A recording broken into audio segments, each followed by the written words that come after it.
Hello, welcome to Early Exchange. I am Blessing AG. It's the start of a new week, and this week happens to be the very last in the month of August 2023. How's the month been for you? What developmental stride have you made? Well, fortunately, today the focus of the show is on leadership. Maybe a change in leadership approach will do the magic for your business or organization. Is that right, Ayo? Good morning.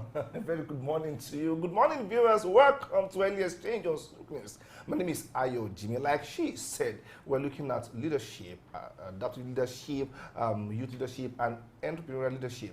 Where do you belong in all of these things, and how well are you driving yourself? But in all of this, personal leadership is key, and we are looking at all of this today on the show.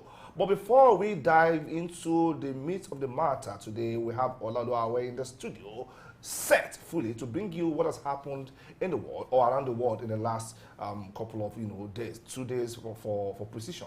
Ola, good morning. You're looking very, very good this morning. Yeah, good morning, Ayo Jimmy. Good morning, Blessing AJ, and good morning to you out there. In the spirit of leadership, let's check out what some major leaders around the world have done in the past days. I am Olaloawe. Just stay tuned for the morning news update.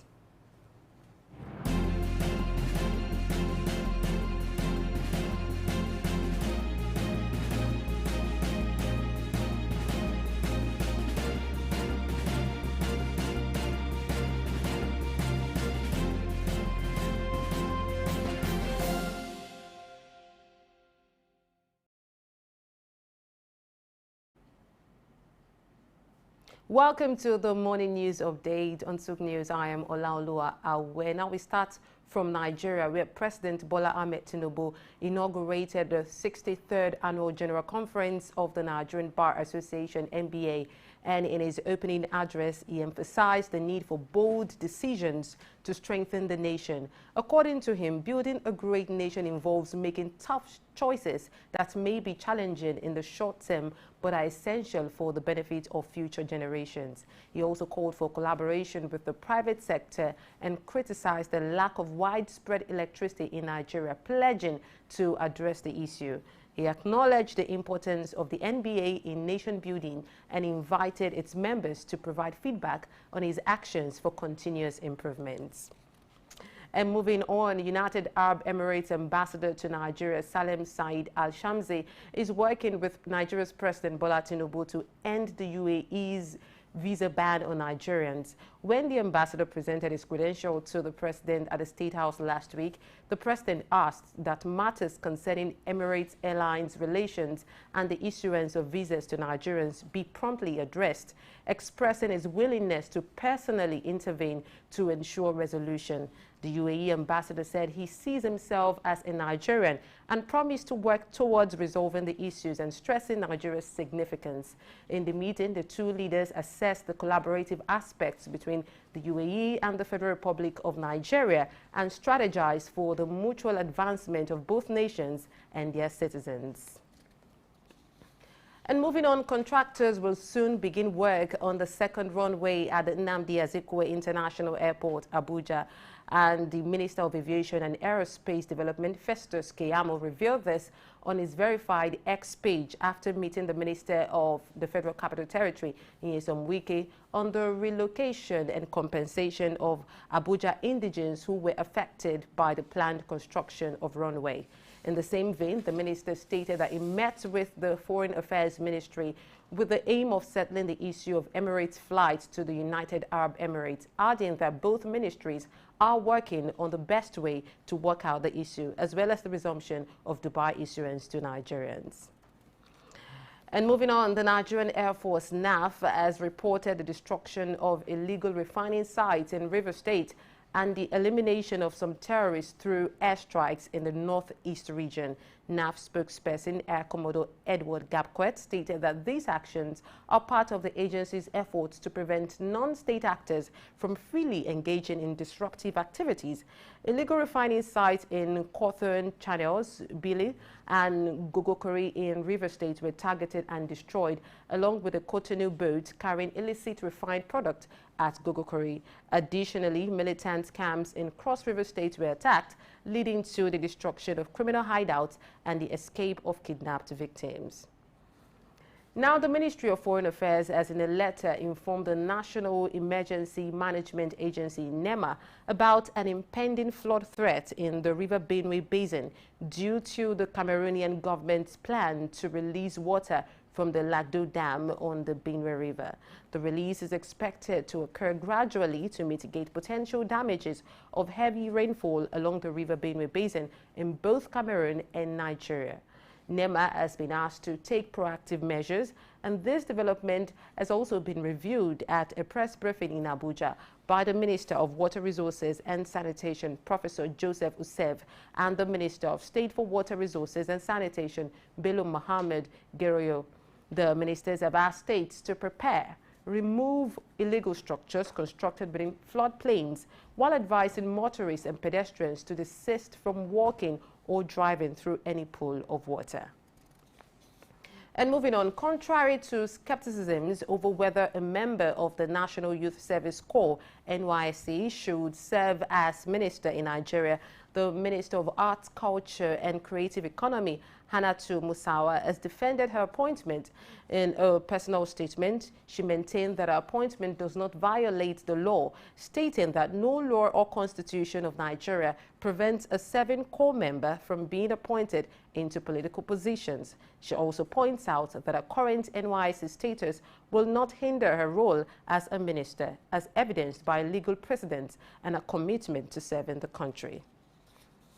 Now, away from Nigeria, but still in Africa, the re-elected Zimbabwean President Emmerson Mnangagwa has asked those aggrieved with last week's election result to go to court.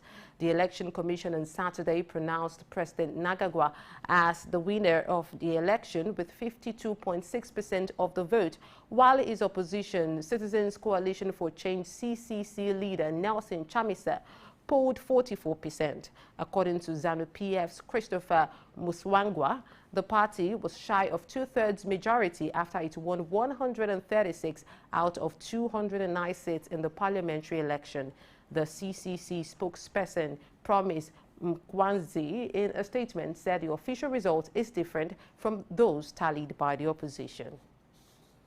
And now the head of Kenya's Airport Authority, Alex Gitari, has been dismissed following a major power outage that left passengers stranded at Nairobi's main airport. Transport Minister Kipchumba Murkomen, who apologized for the chaos, cited political interference leading to a disorganized workforce as the reason for the termination. The widespread power cuts, which the state-owned power company has not yet fully explained, affected homes, businesses and critical facilities across the country. The outage resulted in disruptions not only at the airport but also in other sectors such as tourism and the National Park's digital payment system. Now let's take a breather. I'll be back for more global stories. Stay tuned to the Morning News Update.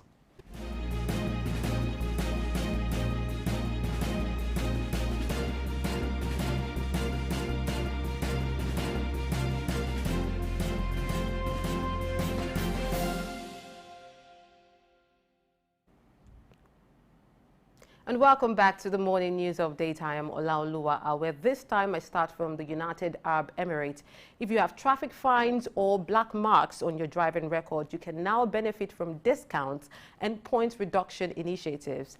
The UAE's Ministry of Interior, MOI, including the Abu Dhabi Police, have initiated ways for motorists to receive a 35% discount on fines if paid within 2 months of the offense, and a 25% discount within a year, excluding serious violations. Fines can be paid in installments over a year with no extra cost through digital channels of the Abu Dhabi government, TAM.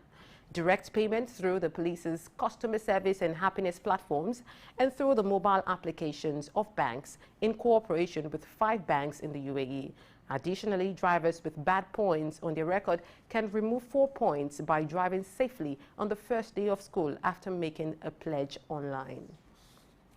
And away from the Middle East to Europe, where a vessel carrying steel products to Africa has departed Ukraine's Odessa port through a temporary Black Sea corridor, making it the second vessel to have done so after Russia pulled out of a UN broker deal last month that allowed grains to be safely exported. According to Deputy Prime Minister Alexander Kubrakov, the Liberian-flagged ship Primus had started to sail through a temporary corridor to set up for civilian vessels after being at the port since February 2022, just before Russia's invasion, and was carrying steel products to Africa. Now, Chief of Wagner private military group Yevgeny Prigozhin has been confirmed dead following genetic analysis of bodies found in a plane crash on August 23. Russian officials have identified all 10 victims, including Prigozhin, whose identities corresponded to those on the flight's passenger list. The crash occurred northwest of Moscow, and while the Kremlin denies involvement, a criminal investigation is ongoing. Prigozhin's Wagner Group has been active in military operations across various regions in recent times. And moving on, Spain's Football Federation has initiated an internal investigation after activating its sexual violence protocol. This decision comes after Federation President Luis Rubiales was suspended by FIFA for kissing forward Jenny Hermoso on the lips without consent following Spain's Women's World Cup win. The Federation's protection delegate, Maria Dolores Martinez Madrona, is overseeing the investigation, which involves the Sexual Violence Advisory Committee. Rubiales has faced backlash and calls to resign, and the situation has led to legal proceedings seeking to suspend him from his role. And now to the United States, where former President Donald Trump's election campaign has reportedly raised $7.1 million since his recent police mugshot was taken at a prison in Atlanta, Georgia. The funds largely stem from merchandising featuring items like mugs, T-shirts, and drink coolers adorned with Trump's face. Trump, who was released on bail after being charged with plotting to overturn Georgia's 2020 election results, faces multiple indictments as he campaigns for the 2024 U.S. election. His supporters appear to be energized by recent events, contributing to the nearly $20 million raised in 3 weeks since his indictment. And that's the morning news update for now. I am Olaoluwa Awe. It's the start of a new week and the perfect time to look at the bright side of things. I trust Ayo and Blessing and Idaosa to help us make the best of the news highlights, so stay tuned.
Thanks a lot for the news. Now let's look at some of the stories. We'll begin from the UAE and Nigeria issue. Yes, of course, there's been some disputes between Nigeria and the UAE since February 2023, when the Nigerian government grounded all flights by Air Peace and Max Air to the United Arab Emirates, UAE. Now, the grounding came after the two airlines were accused of violating Nigerian laws by carrying passengers who had fake COVID-19 test results. So the UAE government responded by banning all flights by Nigerian airlines to the UAE. The ban was lifted in March 2023, but the Nigerian government has refused to lift the grounding of Air Peace and Max Air. Now, the reason for this, the government says, until the UAE Airlines compensates the Nigerian government for the losses they incurred due to the grounding, The UAE Airlines, however, denied any wrongdoing in the matter and refused to pay compensation.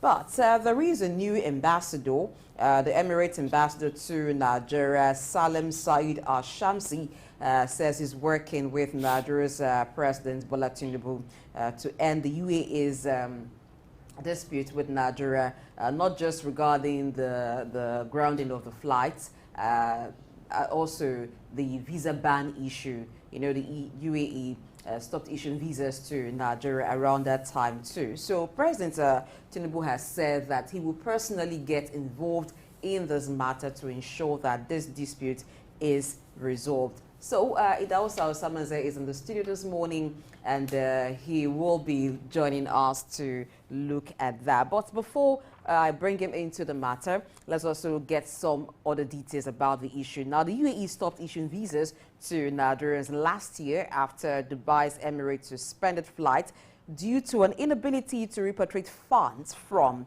Nigeria. Now, the issue of repatriation of funds has been quite an issue, not just for the UAE, but for some businesses, foreign businesses that have investments in Nigeria. So because of that, they stopped issuing visas to Nigeria. Now, compounding the issue is the flight grounding dispute, and the Nigerian government asking that the UAE pay compensation for the losses that Nigeria incurred during that time. But the UAE has denied them any wrongdoing, and the Nigerian government is also considering taking legal actions against the UAE. But with the new ambassador who is in talks with President Bola Tinubu, the agreement between both of them is that they will work at this, resolve it as a family.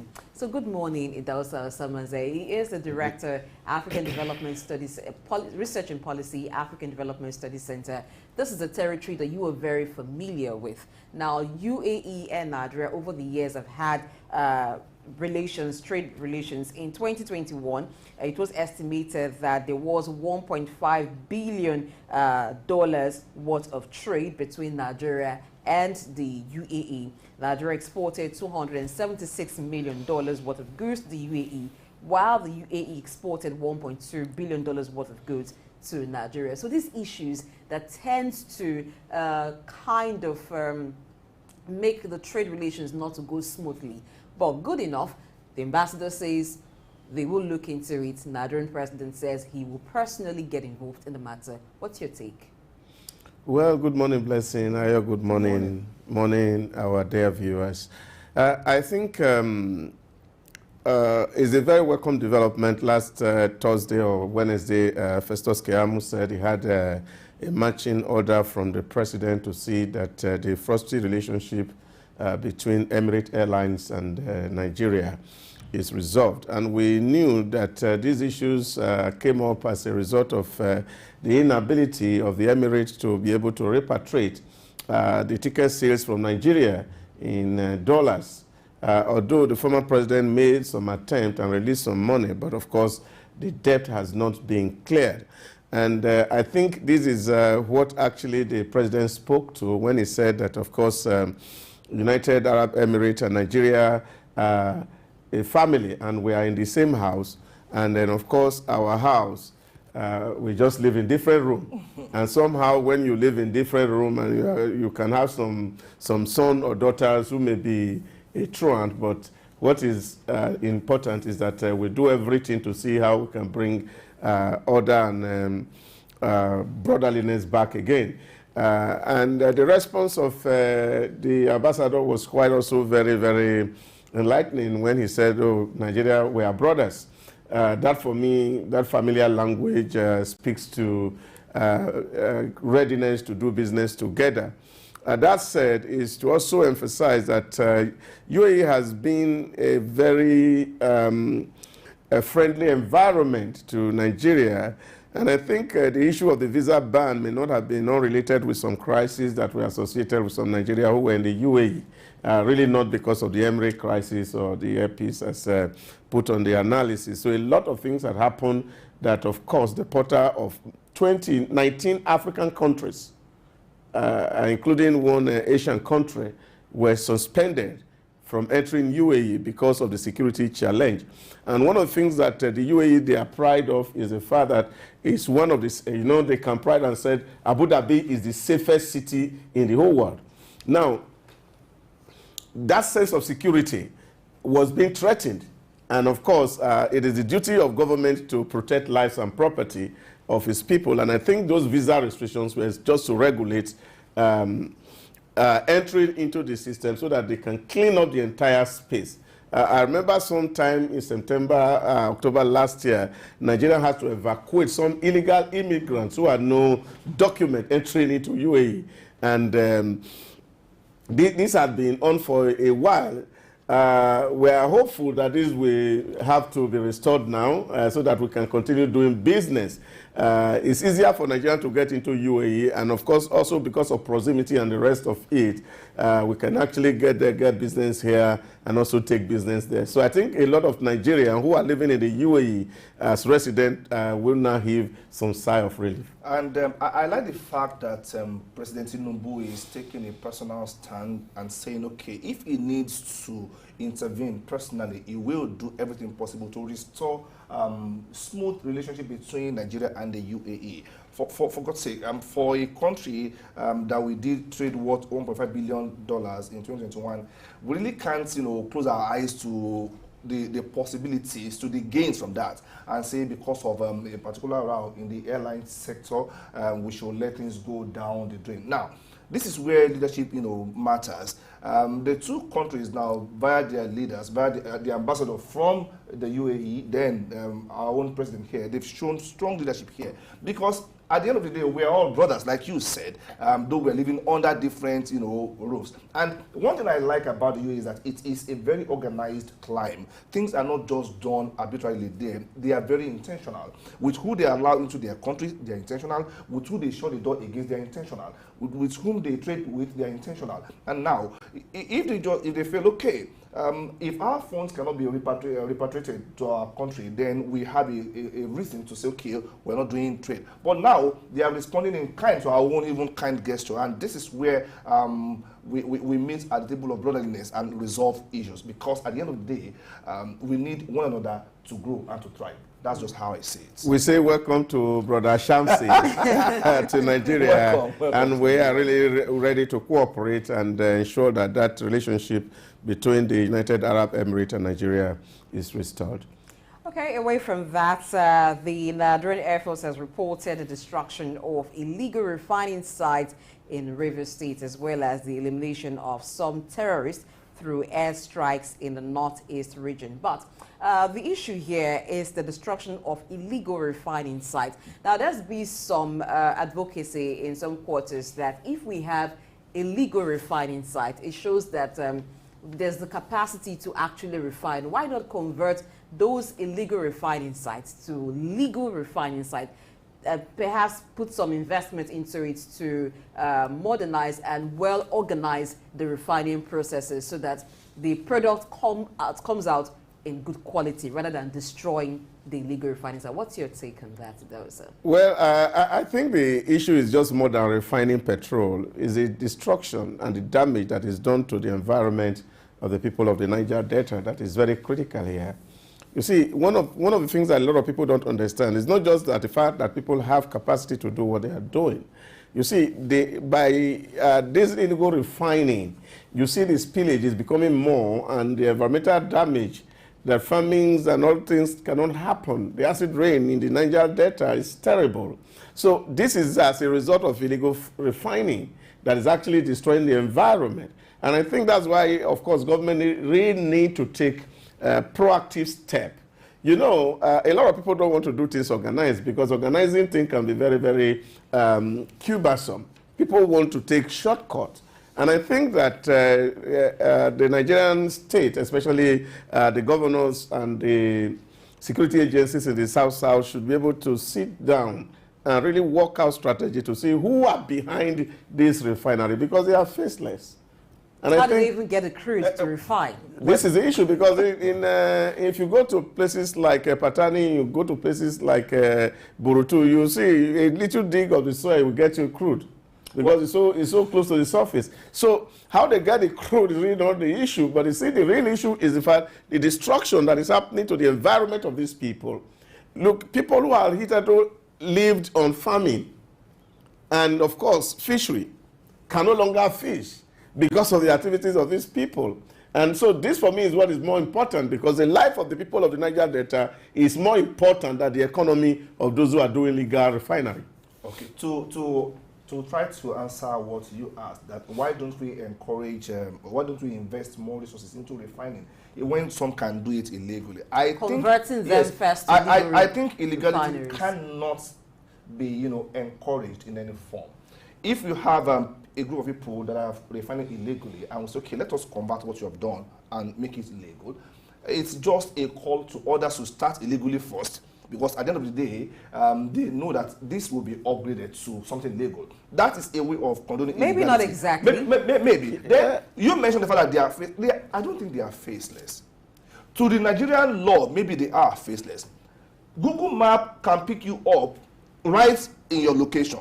Yeah. We're talking about refineries. Yeah, but you see, the identity of these people are not known, and I think this is it. And of course, this is where people also talk about the collaboration between some security agencies and these people that are in this business. You see, take for example, since Obasanjo regime, government has actually given licenses to people to do modular refineries. A lot of people have license to operate modular refineries in Nigeria. So that's all government can do. So if these people want to do things legally, they should take advantage of that window and do it and build a modular refinery so that they can harness their capabilities. But they are not really interested in doing these things. There's a whole lot of things that happen in Niger Delta that's actually corroding the environment. That's the point I'm speaking to.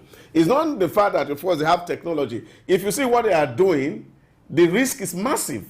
Definitely. The risk is massive. If you see where they are doing this thing and putting fire on this thing, a number of people have been killed by these illegal activities. So people are looking for a quick way to make money. And I think that's not the technology that should be encouraged, for as far as I'm concerned. It's not to mention the quality of the product at the end of the day. At the end of the day, very yes. crude technology, and it's very cruel to human beings. It's not meant to be, condoned in any way at all. Okay, lastly, let's take a look at the Minister of Arts, Culture and Creative Economy, who has the status of a core member. She's currently serving. And so there have been skepticism over whether a member of the National Youth Service Corps should serve as minister in Nigeria. Well, in a personal statement, she's maintained that her appointment does not violate the law, stating that no law or constitution of Nigeria prevents a serving corps member from being appointed into political positions. Now, she also pointed that her current NYSC status will not hinder her role as a minister, as evidenced by legal precedents and her commitment to serving the country. Ayo, what's your take? Really, I am not a lawyer. I would have loved to speak from the point of law. But I do know that you can, if it is not a political appointment, you cannot serve, you can be employed under the Nigerian system fully without having gone through NYSC in a particular context. But now we're talking about political appointment here. I have not really taken the time to study the constitution to see whether there is any provision there that says that, okay, you cannot, hold that office without having completed NYSC. But then those who come into public office should know that they cannot have any hidden corner in their lives. You weren't just picked one day and put it the next day. There was a process. You should have found out by yourself, because, like we know, you will be under public glare and they will fetch out every detail about you. How did you even scale screening in the first place? So when you come into the public space to hold an appointment or a position, you should be ready. If you know that there is any hidden agenda somewhere, please come clean before the public bring you out. But this is not about hidden agenda. She's currently serving, so there is skepticism as to whether or not she can perform, whether she should even have been given the position. So it's not that it was hidden. She was not hiding it. Okay. But then this was not made known to the public before people scrutinized her. That's just my point there. Yeah, but I think just to speak to people for the future, especially young people, to understand that there are some certain basic things that the nation require of us to do. And trying to skip process really can bring a lot of baggages to people. And I think a lot of people should try as much as possible to avoid these kind of baggages, because what you do today can easily affect you tomorrow. There are a lot of windows that are there on NYC. People can actually ask for exemption if you don't want to serve. And then, of course, you have a certificate. So these are not issues that we should be bringing to the public for conversation or talk about, because I don't think they're dignifying enough. So when you have opportunity, look at the windows, look at what is possible, rather than do damage control, which, of course, is not the best for us as a people.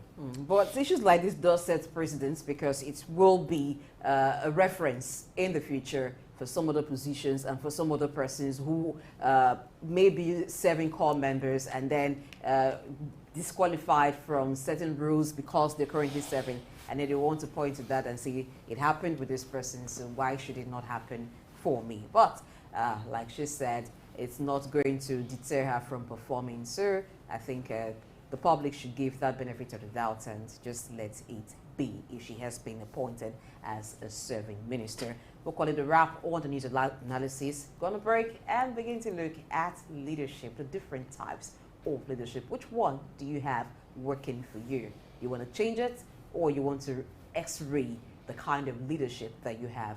We'll do that after this break. Stay tuned.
At every helm of affairs is someone strategically positioned to provide timely guidance to a team for the purpose of achieving predetermined goals or objectives.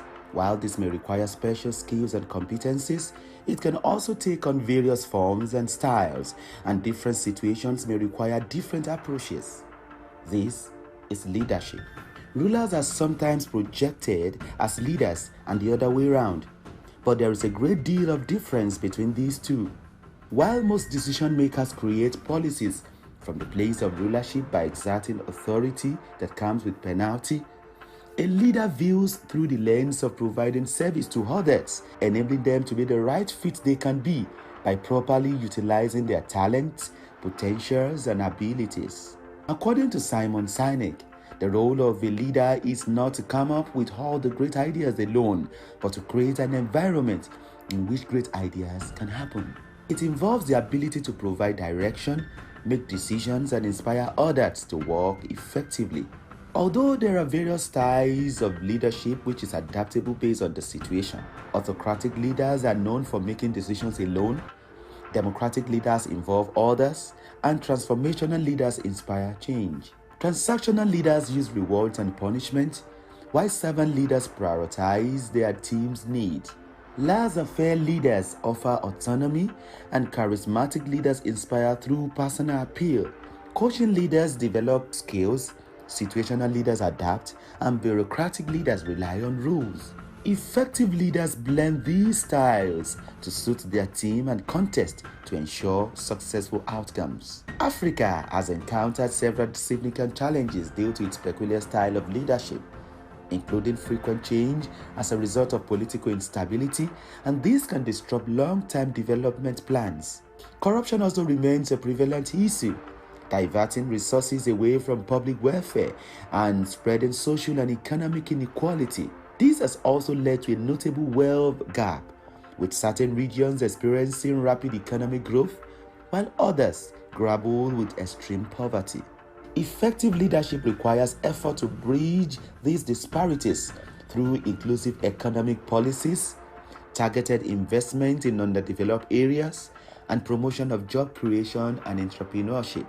Addressing society's conflicts, security concerns, peace building, security infrastructure, and youth and employment demands strategic thinking and fairness.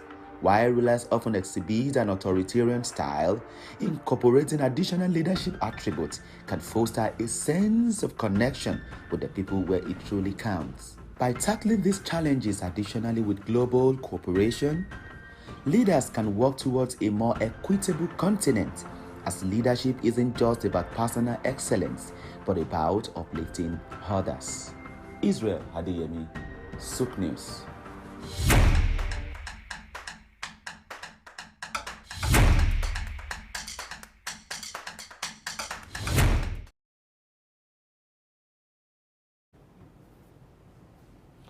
All right, welcome back. Thank you, Israel Adeyemi, for that particular, background to what we're discussing today, leadership, which has become like a cliche in so many climes. People talk about, okay, I am into leadership. You see this one, I'm a trainer in leadership, and people don't even understand what it is.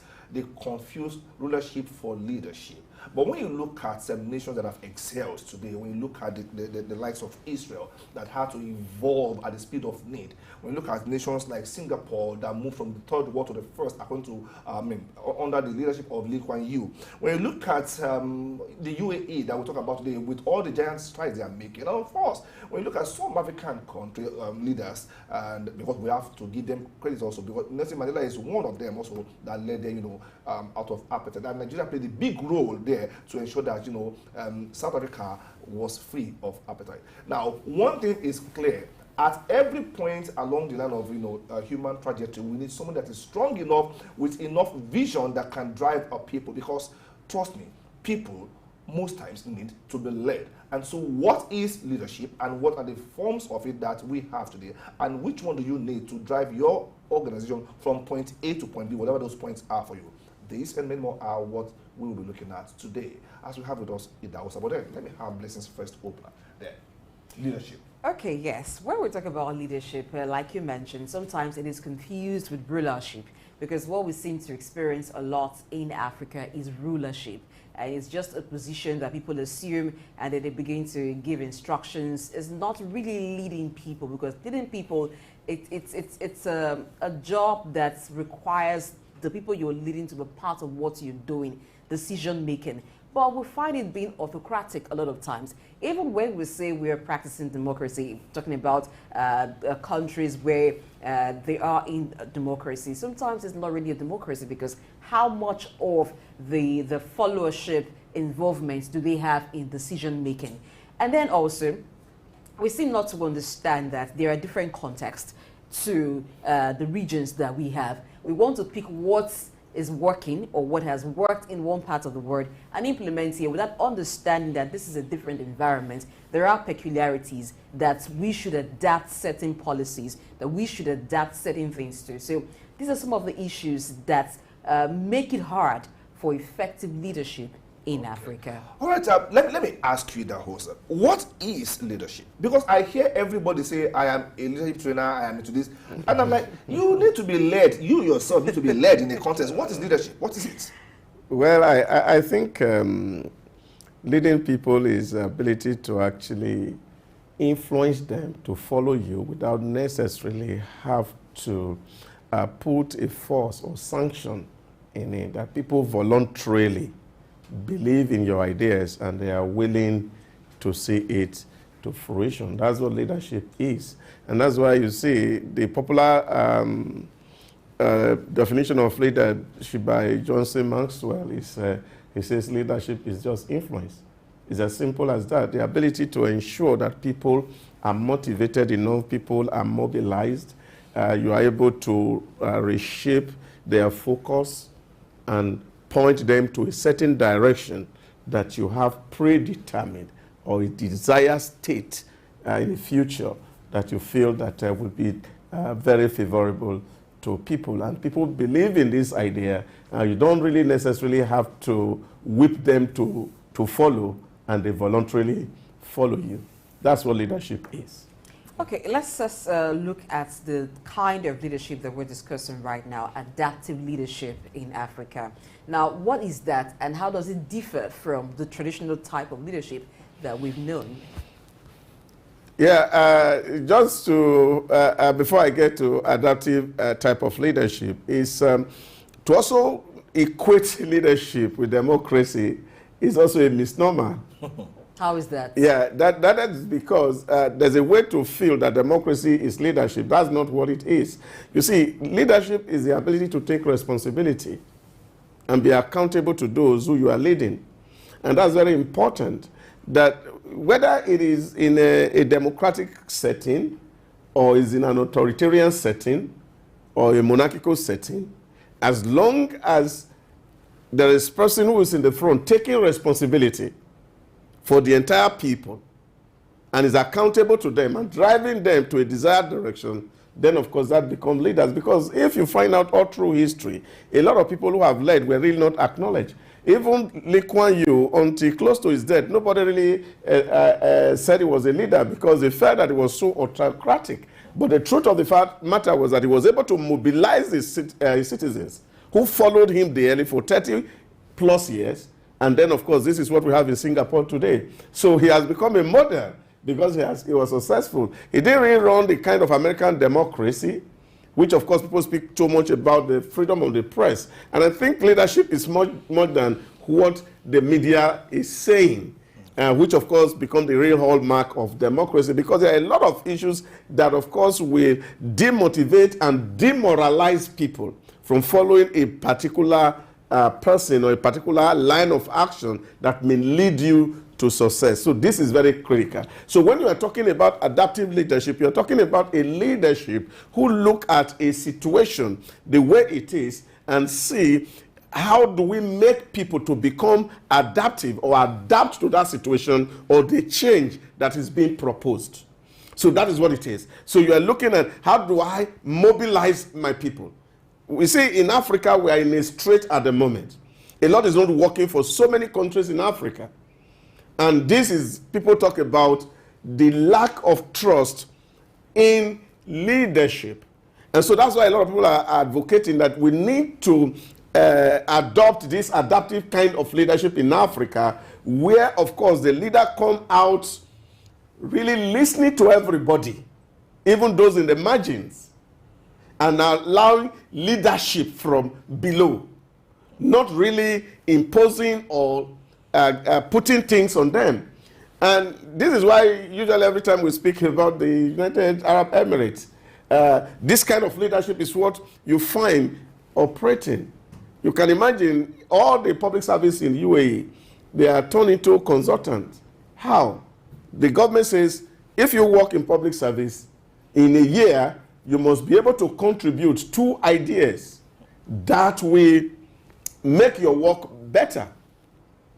And so when you contribute very intelligent and brilliant idea that will make your work better, telling them oh, this is the name of the idea, this is the cost of the idea, this is the resources required, this is how it will work, and the government sees it's fixable, they put it into practice. What do you see? You will see that the people who are working, seeing that the idea are being implemented, are ready to support that idea. Okay. This is what it is. So you are able to go to the balcony, as they say, to go and reflect, identify what the situation really is. What's the problem in hand? Is it a technical issue? Or is it a competence issue? Or is just a people who are disoriented and they don't want to work? And then you will be able to see to them and say, these people, this is what the chance is. And then you start to communicate how to regulate the distress in society. Because if you go to Nigerian society today, you go to everywhere, you see a lot of people who are very angry with themselves, angry with the system, and you see violence everywhere. Okay. Now, this distress can become a support stress to the political system. So you need a leader who will be able to see to these things and see how to regulate this distress so that people can be encouraged and they are motivated to say, well, this is a challenge. We want to take it head on. We want to solve it. We want to ensure that we come out of this quagmire. All right. I like that opener from you. Now, in all of this, you spoke to the need for countries to have people who can scan the horizon and know where next for us to go as a people. But then, there is this talk of being able to disrupt the system, to challenge assumptions and question the status quo for a leader. They say that average is the enemy of great. When people, you see mediocrity, going about unchallenged in several parts of Africa. What is the place of that leader that is able to sit down and say, why not try it this way? Disrupting the system. Speak to that, please. Well, I think a lot has been said about disrupting leadership. You see, that's actually what a leader is, to challenge assumptions. Even when things are working for you. Oh, yes. Oh, yes. The status quo is not always good for a leader. The leader challenges assumption. And that's why when people differentiate between leadership and management, the real differentiator is actually that leaders do the right thing and managers do things right. So what that means is that the leader set the goals and said, okay, this is where we are today. In the next 50 years, things are going to change. And you see, this is what happened in the UAE also. That a leader came up on board, they discovered oil in 1965, they became a federation in 1971, and they said, look at it, the future of oil is not too far, and said, what else can be the source of revenue? So today, really, you go to the UAE, nobody talk about oil. It's there, but nobody talk about it. But what is actually bringing money to the UAE is the environment that has been created, the atmosphere that enabled the citizens to contribute, not just citizens alone, even residents who are not members of society, to contribute to the development of society. Now, giving this voice to people and empowering them to champion leadership from below is what adaptive leadership is all about. Okay, now when you were talking a while ago, you mentioned that it's a misnomer to try to equate leadership with democracy. Yes. But are there mechanisms that are a support structure for leadership? Well, you see, here there's also an argument that has been here, whether authoritarian type of leadership is what is better or whether it is democratic leadership that is better. Now, but you see, in recent time, really, democracy has been reduced to periodic elections. So if we hold election every 4 years, it seems we are democratic. But that's really not what democracy is. Democracy is the rule of the people. Now, where the people really rule? Now, the question you ask yourself is that in the system that are called democratic, are the people really ruling? Take, for example, the biggest democracy in the world, America. The level of apathy is huge. The last election in America, not up to 33% of the entire population voted to choose who their leader was. Is that really the rulership of the people? Because at the end of the day, those elected actually dictate the pace. But that's not what leadership is about. Leadership is about connecting with your people and allowing them a voice, listening to them, taking responsibility, pathfinding for the people. And then you show them the direction where they are supposed to be going, and you are walking your talk toward that direction. That's what leadership should be, not just mere elections. Okay, I like that particular clarification. Now, let's look at the leadership gap in Africa in particular. Let's look at the areas that we need strong leadership in Africa. Maybe 1, 2 of them, so that we can, take a cue from them. Well, I think the problem of leadership in Africa, for me, is a whole lot cultural. You see, and this is the real problem. You see, if you don't have families, for example, that are democratic, where opinions are cherished, where other people are allowed to contribute, it will become very difficult for you really to be able to mobilize people. Now, what is missing in Africa is that even from the family settings, we are paternalistic in Africa. Definitely. So the man is the head of the family. And even if he's making nonsense, it's right. The woman does not have a voice. The children have no voice. Now, this same attitude is taken to business, is taken to governance. And so when you become, for example, a local government chairman, automatically you become a very a leviathan, so to speak. And then, of course, the traditional ruler can't speak to you. Your family can't talk to you. Even the councillors cannot advise you. Nobody speak to you, because by mere taking the position and sitting down on that seat, you are above everybody. You are the wisest person on earth. Now, if you create that kind of a scenario that I painted now, what you are going to see is that a lot of people are not going to support you. They may follow you involuntarily, maybe because you have the power of sanction. But when they have a choice to make, they will have to make a different choice that will actually make you to fail. And this is why, you see, we are losing our children in the home, we are losing workers, we are losing citizens, because the leader really do not understand that he has to move people, he has to influence people, not by force, not by fiat. All right, joining the discussion right now is Funke Treasure Durudola, who is a broadcast journalist, a certified media trainer, speech and leadership coach, and she was the first female journalist to manage an all-news radio station in the Radio Nigeria network. Good morning, Funke. Good morning. Good to be here. Thank you for joining us. So we're talking about adaptive leadership. Now, how does adaptive leadership assist African countries in responding to rapid, in accommodating the cultural and socio-economic diversity within African nations? We understand that we have peculiarities in different regions of Africa. So how does adaptive leadership come in? Well, first of all, what is leadership? Do we have leadership in Africa? My mentor, John C. Maxwell, says a leader knows the way, shows the way, leads the way. You have to know where you're going. You have to have a vision of it. You have to be willing to show the way, even when you have the knowledge. And you have to be willing to lead the way. Do we have this in African countries? No. Then let's look at adaptive leadership. Adaptive leadership is the willingness by a leader to disrupt based on what's on ground for you. You can know the way, this is how to do it, but based on your own peculiar environment, how should you lead the way? I think that's where the challenge is in Africa.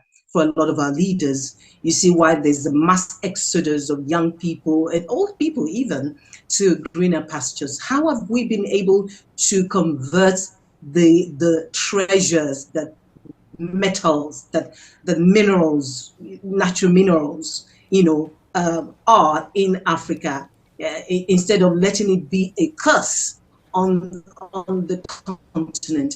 How have we fared in terms of food security? What kind of foods do we have? Do we even have, how much of our foods are we exporting? Because we're largely exporting human resources that should do us well, that should count for something in Africa. And we have huge human resources, but because we are not engaging in adaptive leadership, we lose them every day. So for Africa to move on, we have to create our own path forward.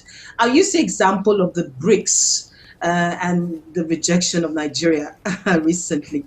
So you see, in Africa, would rather take Iran, would rather take Saudi Arabia than take a giant like Nigeria. No matter what the failings of Nigeria is, Nigeria deserves to be at the BRICS. It deserves to be part of the nations that formed BRICS because we have, look at Iran, we're better than Iran. So I'm saying this in the context of adaptive leadership in Africa. If we do not value that which is ours, if we do not recreate and engage based on our local environment, then we really can't move forward much because we cannot base our progress, our growth, our development on Western ideals and principles all the time. Okay, thank you for that. We don't know that to hold our ground and chart our own path forward, like you suggested, is a very big task that needs a lot of courage. And there is no precedence whatsoever in the African continent for now to do that. Now, how do you think African countries can come together and say, okay, no matter what happens, we will face it? What about collaborations between African countries to really chart what I can call the African dream and the African leadership agenda forward? Is there a place for collaboration among African nations? That's my question. Okay, so you've given me multiple questions in one. So I'm just going to speak to the one that I quickly could write down while you were talking. How should Africans come together? How do Africans come together to chart a way forward? First of all, our currency. I know that lately some leaders have been canvassing for common currency in Africa. That's a way. It may look difficult and tricky, but it's a way to move forward. Trade, aviation in Africa today, if you were going to go to, say, Sierra Leone or Liberia, you know that there is no direct flights to these countries.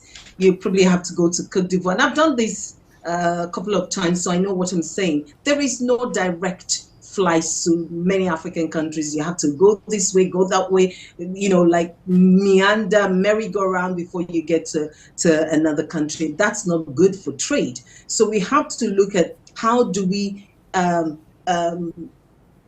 map our skies in such a way that it's quicker to get to the next country. Trade, currency, and we already have regional organizations. We have the continental ones, the African Union, we have ECOWAS, we have the SADC, we have all of these regional organizations, but how well are we mining the opportunities available through these regional organizations, and how are we faring at the continental level? Look at what is happening, what has happened in ECOWAS lately because of the coup in Niger. There seems to be a lot of dissonance, amongst the countries. Do we really want to be together? And then again, we have to remove the toga of colonialism. Because if we do not remove that toga, even the post-colonial residue of what I would call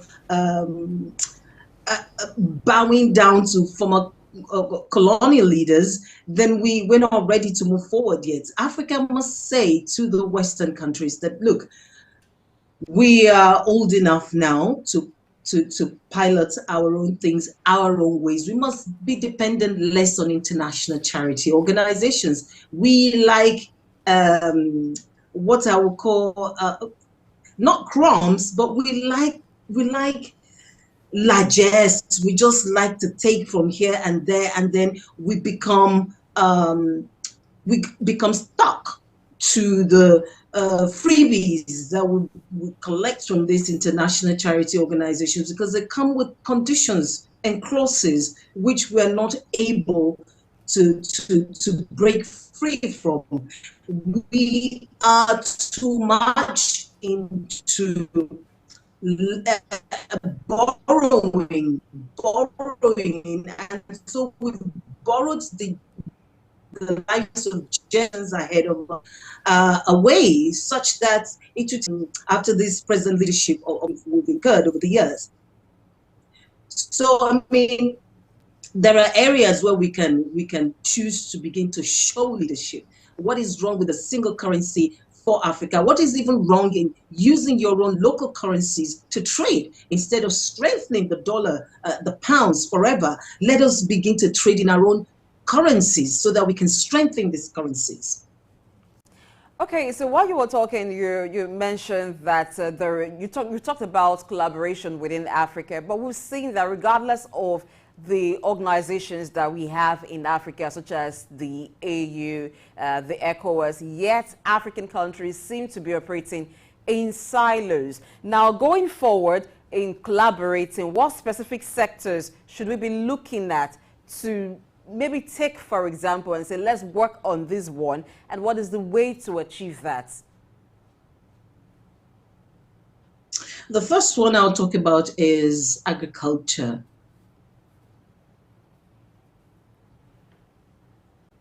Okay.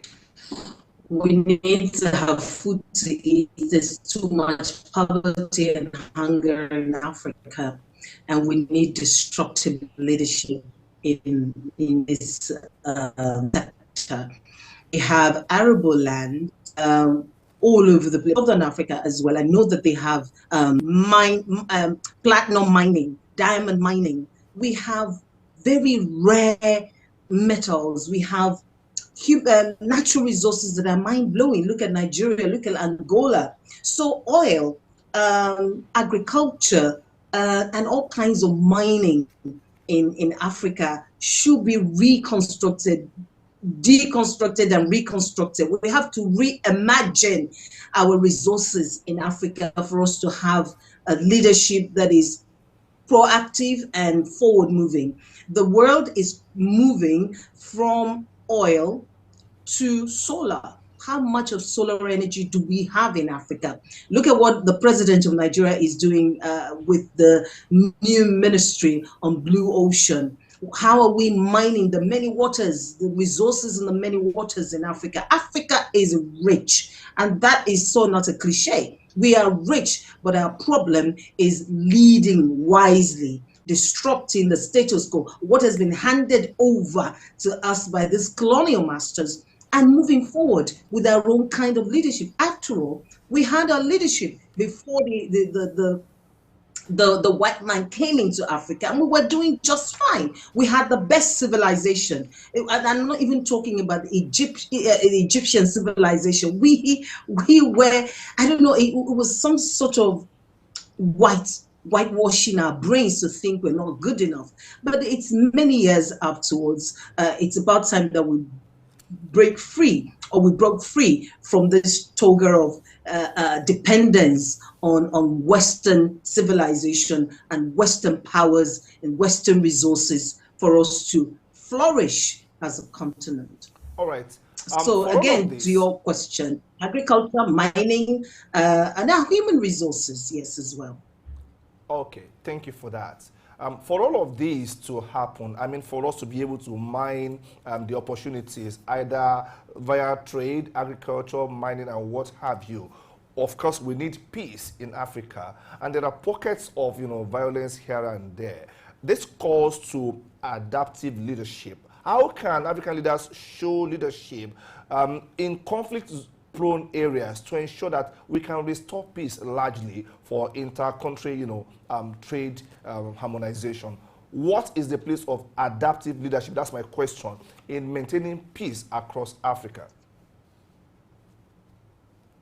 What is the place of adaptive leadership? First of all, why are we having coups and counter coups and coups here, another place, in another place, all over the place in Africa? Because the people are not received so far. They are hungry, and many people are dissatisfied with the status, with the kind of leadership we have in Nigeria. So it's about time that to do things differently. When you say adaptive leadership, I'm just going to pan to what I've written earlier. We're looking at emotional intelligence. How are you people that you lead? Again, we're looking at organizational justice. Do we have justice in Africa? If it's the child of the poor man, the justice that you get served is different from the child of the bourgeois. You know, you're looking at character. In this wise, you're looking at transparency and creativity. Adaptive leadership thrives on creativity, leadership, creativity, and there's innovation as well. So how many of our leaders are innovating in leadership? And finally, we're looking at development, learning, and growing continually. How much is dedicated, to education in African countries? How many leaders encourage children of nobodies to grow? Look at when they begin to appoint people into critical sectors and ministries. Do you really find a majority of those who are going to help a president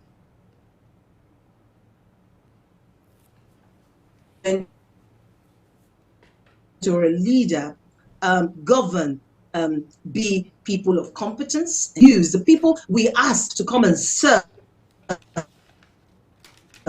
in governance should be people of competence, character, and capacity. These 3 C's are important in adaptive leadership. You don't want to pan to the whims and caprices of party people. You want to do the right thing for the people, so that, especially food. For Africa to move forward, there has to be a way that our leaders will grow our own food. We cannot be importing everything and think that we are on the path of adaptive leadership. We have land wasting. We have water wasting. What will it take us to invest in agriculture in Nigeria, in Niger, in Botswana? Botswana is even doing quite well. In many countries, you talk about coups. Why will I not overthrow you if I'm not happy? And the majority of the people are groaning under your nepotistic leadership.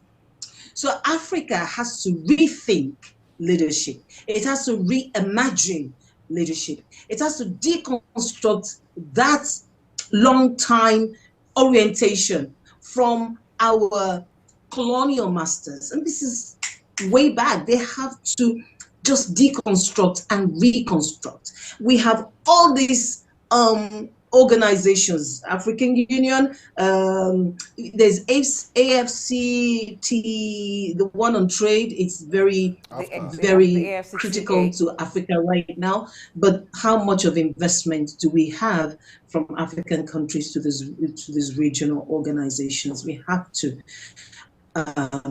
listen to the people that we govern, the people that all right. we In lead. listening to the people, how can adaptive leadership ensure inclusivity so that those who feel marginalized can be part of the decision-making process? And how do we tackle nepotism, which seems to be the undoing of Africa, for sustainable development?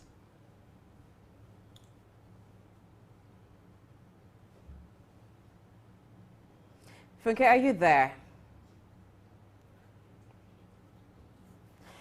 Okay, all right. We'll have a challenge with that network issue, but we're still having also someone's in the studio. Now, some of the things she's talked about is nepotism. It's those who are being led not being happy with the system of leadership. So what is the way through adaptive leadership to ensure inclusivity so that those who are being led are part of the decision process, the decision-making process, and then we can have sustainable development in Africa? Yeah, it's part of the things that we need to grapple with as a people. There are a whole lot of factors responsible for this, and it's, how am I going to put it now?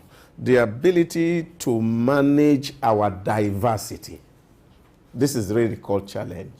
That if we are able to manage our diversity and prioritize business and, for example, healthcare, without allowing politics to interfere with it, Africa will emerge. The problem we have is that we do politics with very critical things that will bring us to the fore. We play politics with education, we play politics with investment, we play politics with health, and these are the issues that are actually pulling Africa down. Take, for example, healthcare. Let the president say, wake up one day and said, well, we have to improve on our healthcare because our life depends on it. And me, I will not travel out of this country to go and take healthcare anywhere, and no minister will do. What do you think will happen? Our hospitals will emerge. It's as simple as that. So this is all we need to do. We need to lead by example. We need to demonstrate to the people we lead that we are actually serious on getting to a destination. And I think that's kind of commitment that African people lead from their leaders. They are not really asking for too much. All they just want to see is that you do what you preach. All right, so let's get back to Funke. Yes. Before you left, my colleague was talking about the role of, including people, everybody, so we feel like we belong to the same, fold. And that has been attended to by Idausa. But then let me ask you, what is the place of followership, even in making it easy for leaders to do their job? Because they say if people get the kind of leaders they deserve, followership is as much of a problem as leadership is in Africa. Do you believe that? Yes, I do. And I want to commend Mr. Idausa. I'm not sure if it's a doctor yet, so please forgive me if I say Mr. Idausa. I want to agree with your points about health in Africa. I mean, I'm an advocate for menstrual health and hygiene. I believe it's time for Africa to begin to look at the welfare of the children and the girl child in terms of equity and providing them with menstrual products, so that we can have more girls in school and stem the tide of out-of-school girls in Africa generally and in Nigeria particularly. Now, to your question of followership. Of course, followership is much a challenge in Africa as much as leadership, because if you do not have an active and proactive followership, you're going to continue to feed the nepotism that we see. You're going to have to see a continual feeding of the kind of system of governance that we are actually experiencing in Africa. So I know that there's a professor in Harvard who did a book on followership, a really seminal work on followership, and she went on. If I knew I was going to be speaking about followership, I would have revisited that book. But yes, followership in Africa has to change. We have to stop whining and whining. We have to be actively involved in leadership. If you reject something and you reject it in a loud way, in a better way than complaining. There's a difference in complaining and making a point and using the collective to say no to something or to an issue.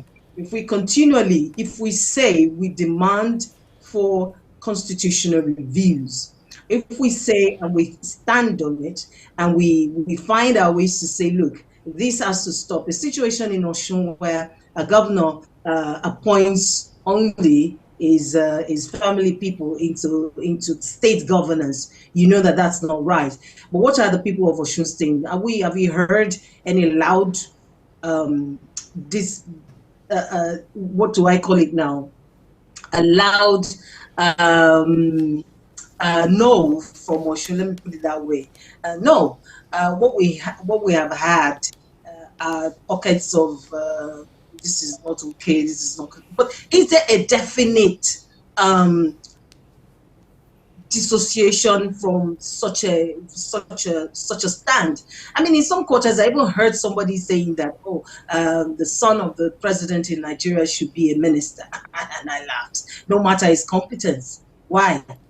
There are people. This is Nigeria brimming with smart people, intelligent, brilliant souls, brilliant people in different sectors.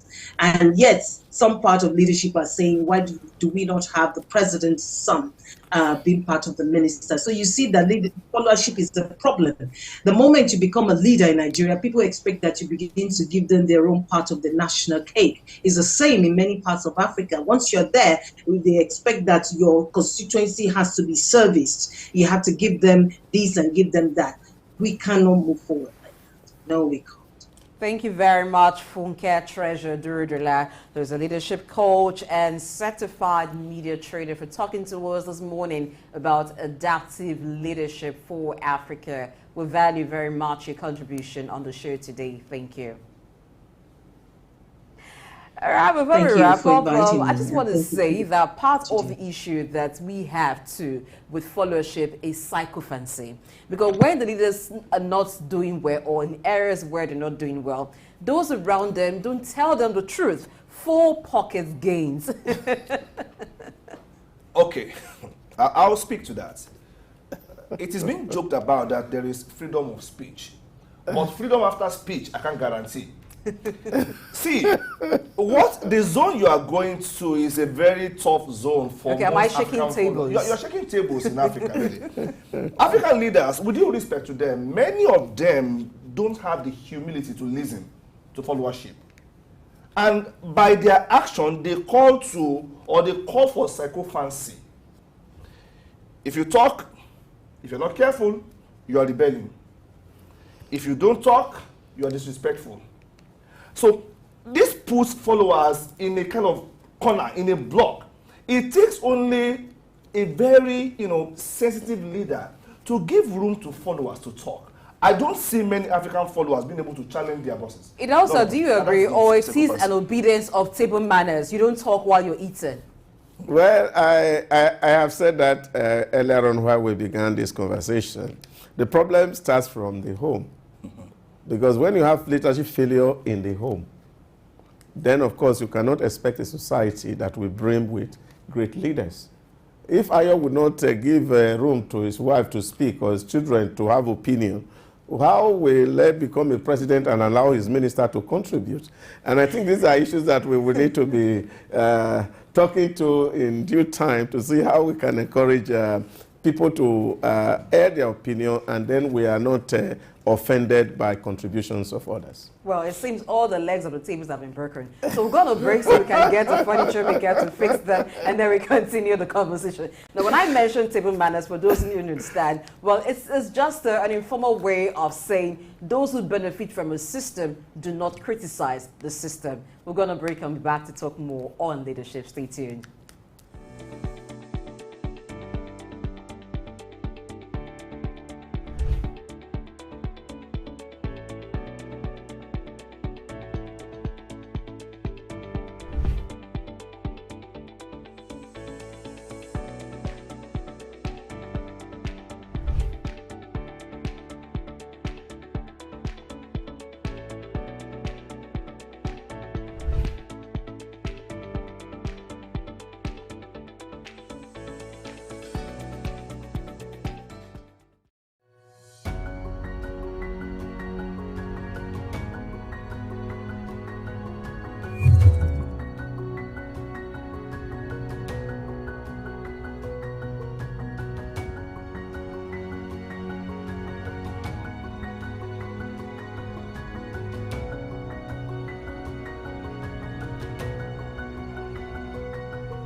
from BRICS to BRINCS, where did we go wrong? And what am I talking about?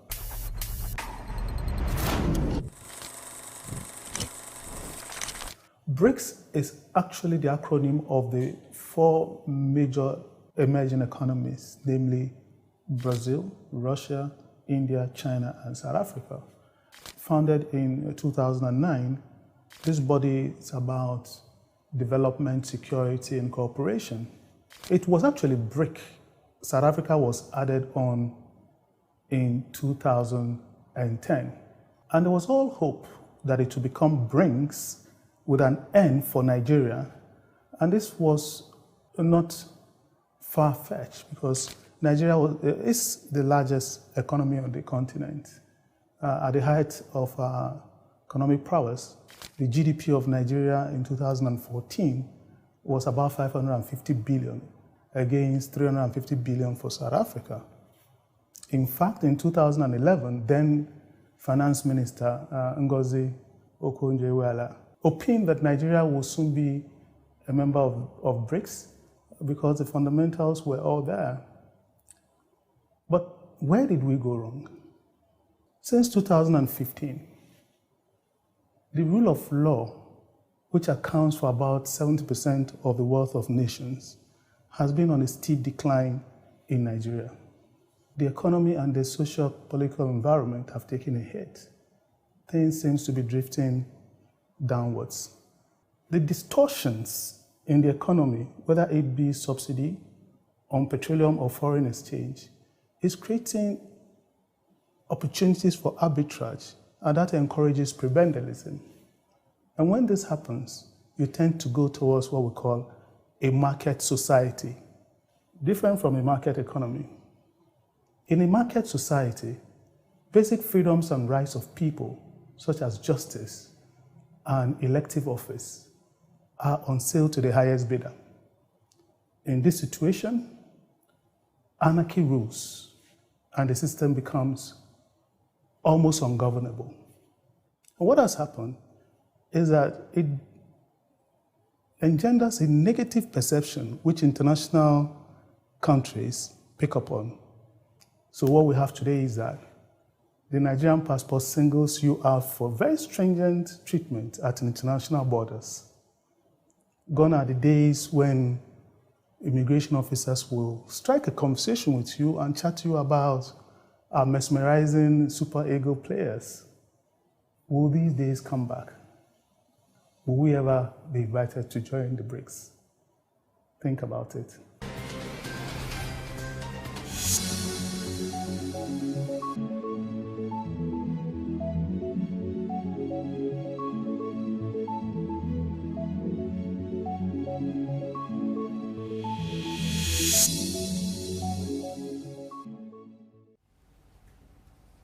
Now, having talked about adaptive leadership for Africa, looking at the continent and then the countries, let's look at businesses and organizations as we discuss entrepreneurial leadership for economic growth.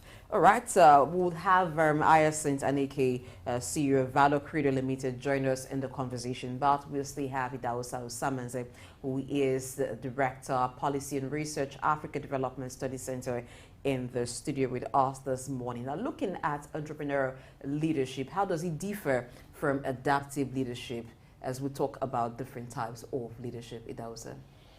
I think what's the difference is actually here now you're speaking to business. Okay. And of course, in general terms, we're thinking about managing people, but here it's speaking to business. It refers to the ability to be able to spot opportunities around and then creatively find solutions to such opportunity, creating business out of it. And I think that's one of the skills that is greatly missing in the African climate, ability to be able to spot opportunities where they are and then cash in on those opportunities and make huge fortunes out of it. Like the last speakers talk about, we have a lot of whining in Africa. People complain. you see opportunities rearing their head. Because like they say, opportunities are dressed in overall. Not everybody can see it. So it takes an entrepreneur to be able to see opportunity and convert it into business. Yeah.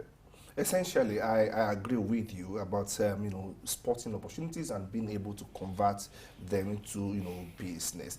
When we talk about entrepreneurship in some parts of Africa, people make a mistake. They confuse it for trading. When you say who is an entrepreneur, some believe it's just a trader. But then when you ask someone, can a doctor be an entrepreneur? They're like, no. But I told them, there are doctors who work in hospitals. There are doctors who build hospitals for those who work there to work. Those are entrepreneurs in their own right. Now, opportunities might not really be visible. They may not appear as opportunities. It takes that intrinsic quality, like I also said, that ability to look inward and spot something and say, okay, this can happen. And somebody gave us a very simple formula that if you look at the problems that abound in our society, therein lie your opportunities to start something innovative. But then to be able to move from the point of thinking even to the point of articulation and to the point of execution takes a whole lot. And that's why we're having this conversation. Entrepreneurship, it calls for leadership, because they taught us all the basic factors of production: land, labor, capital, and the human part is entrepreneur. And that is what we don't have enough of in this part of the world. Okay, one would think that since we have lots of entrepreneurs in Africa, we have different businesses springing up every day, then of course someone who is entrepreneurial is and should have entrepreneurial leadership. What is the difference between just being able to set up a business, run it? What are the difference in terms of levels of success for someone who is an entrepreneurial leader and someone who's maybe just an entrepreneur? Yeah, but you see, there's also very high mortality of businesses in Africa as they are coming, they are dying. And of course, what differentiates an entrepreneur is a man that is able to stay even in the middle of all those difficulties that come or associated with doing business. Let me give you a very typical example in terms of opportunity spotting. A story is told of a young man who was in the University of Lagos, and they said, oh, there are people who work elsewhere. And he said, oh, but I would have loved to work. I don't have money to further my education. And they said, well, there's work everywhere. And this chap said, okay, what should I do? They said, okay, go out one morning and saw where they were roasting corn and start to help people to pack this thing. And people were asking, oh, wow, who sent you? Are you from the council? He said, no, I was looking for a job. I found one here and I started to do it. And the women encouraged him by giving him money and asked, please, don't come every day, come every other day. And that model worked. And so he went into where people were doing parties and say, oh, who is the organizer of this party? Look out for the person and say, well, can I help you clean the environment? And they say, how much? You know, I don't collect money. So they say, oh, you're doing this for free? Are you from council? No, I'm just looking for a job. And then, of course, they say they give him some pittance and then they collect his card. And now he clears refuse everywhere around, and he has built a business around that problem that is spotted. You see, wealth is in problem. But when you see a lot of people, massive people complaining about problem, then, of course, the entrepreneurial spirit seems to be lacking and missing. Just tell an African, may you have problems, and you see a revolt. The first thing they will tell you, God forbid, is not my portion. Whereas, that is where wealth lies, like you just said. We still remember the late Otumba Gaddafi, who turned street business into big business in Nigeria. The mobile toilet, the DMCs of this world came because of one man's vision and ability to be able to spot what others saw as a problem. He spotted an opportunity in it, and he made it, big. Okay, Blessing, we have our guest ready. Oh yes, we have Hyacinth Aneke, who is the CEO of Valor Credo Limited, a business advisory consultancy company, and favored on product ideation and launch. So he has over 20 years experience spanning the financial industry, oil and gas, and food and beverage sector. Good morning, Hyacinth. Thank you for having me. Good morning, gentlemen. Good morning, viewers. All right, now let's talk about developing the skill that makes you an entrepreneurial leader. Now, it's no doubt that we have several entrepreneurs in Nigeria, in Africa, but are they really entrepreneurial leaders? How do you develop that skill? Okay, I mean, there are different ways that you develop skills, and not just in entrepreneurship, but in any leadership role. Okay, the first thing is that you need to have, like I tell people, one of the ways that you define what you are meant to do, is I use the acronym, the markets, the head, the heart and the hand. All right. So the market is that there's a need out there in the markets. Okay. The heart is that you have the passion for it. The head is that you have the knowledge about it, and the hand is that you have the skills. So how do you develop the skills? Okay. First and foremost, you can get educated, so you can get education. Then you can put yourself out there. There's something we call learning on the job. I think that's a very practical model, okay, of learning, all right? And I think that also the Igbo entrepreneurship apprenticeship scheme, okay, it's one of, the ways that you can develop this skill. And this is through mentorship. I mean, they have, perfected this method of developing skills where you learn, on the job, being overseen by somebody who is already good, at the business. So these are some of the ways that you develop the skills, that you needed, to be an entrepreneur. All right, so let's look at Africa in particular. We're not doing badly with entrepreneurship. Yes, on a daily or on a regular basis, we have more and more African entrepreneurs coming up with innovations that are adapted to the peculiar needs of Africa. But then, there are challenges for them to navigate. How innovative can they be to navigate these challenges? Doing business in Africa is not as smooth as in some other parts of the world. How should would-be entrepreneurs, take leadership and navigate around the challenges that face us as, Africans, where entrepreneurship is concerned? Okay, so I think I was listening to the guest that was before me, and he was talking about problem versus opportunities. All right. Yes. Okay, so I mean, you have asked different questions. You talked about innovation in the face of the challenges, and you talk about leadership, in Africa. And I think that the challenges we have in Africa is actually an opportunity. What is the role of an entrepreneur? Okay. An entrepreneur is, somebody that, creates value out of opportunities, for a profit. All right. So what is this all about? Okay. So the first thing, let's talk about what the challenges are. The challenges in Africa are opportunity.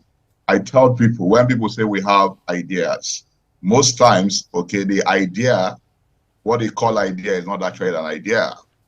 Because it's not coming from a point of need identification, a point of problem identification. So you see some people doing things and you think that, this will work. That's not how it works, especially when we talk about innovation. Okay, I tell people innovation doesn't start with an idea. Innovation starts with a problem. Okay, yeah, so it's a superior solution to that problem that is called idea. Okay, so all the challenges we have in Africa is an opportunity to innovate. And what is innovations really? Innovation is that trying to see, okay, find those unmet needs in the marketplace and try and develop a solution for it. That's basically it. There are some needs that are obviously unmet. There are some needs that are latent, okay, which means that the people that even have it, don't have a knowledge that they have such a problem. So the work of an entrepreneur is to identify, all these needs in the market, which we call problems today, okay, and find a creative way, a superior solutions to it. So when you develop a value proposition, okay, to fill a gap in the market, you are innovating.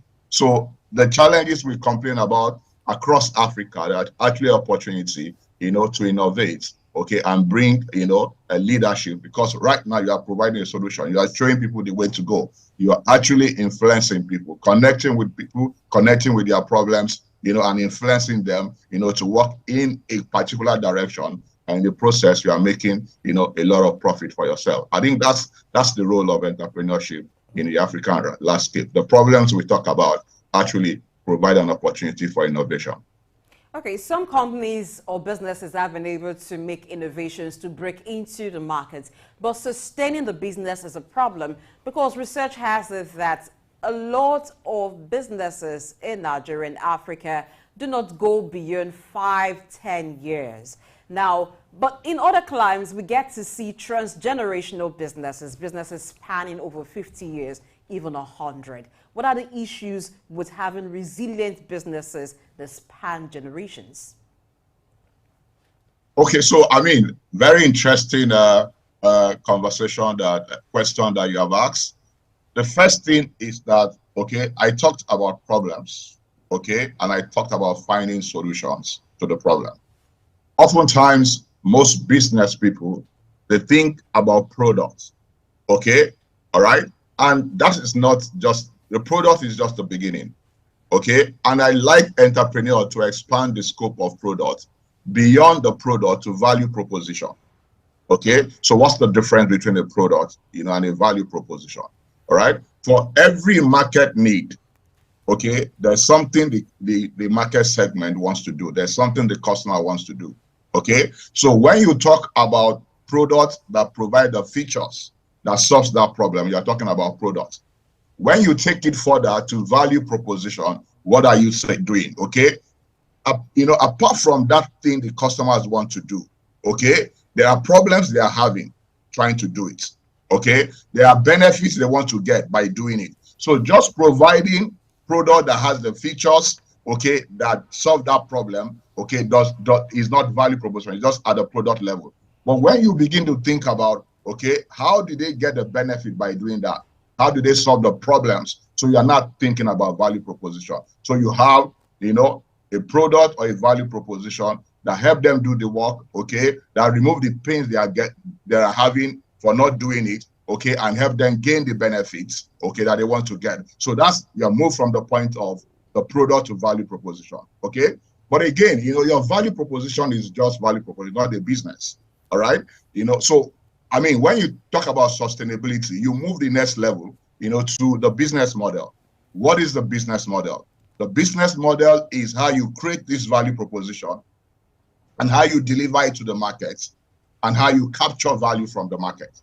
Okay, all right. So there's creating this value, there's delivering this value to the market, and there's capturing value from the market. Okay, until you can prove that value proposition or that business model can, sustainably, okay, generate value over a long period of time. That's when you say you have a business. So you have moved from products, to value proposition, and now you have a business model. Okay, so the business model must be sustainable, okay, before, okay, you say that you can have a sustainable business. But when we go to the issues of generational business, you are looking now further to the structure and the systems of your business.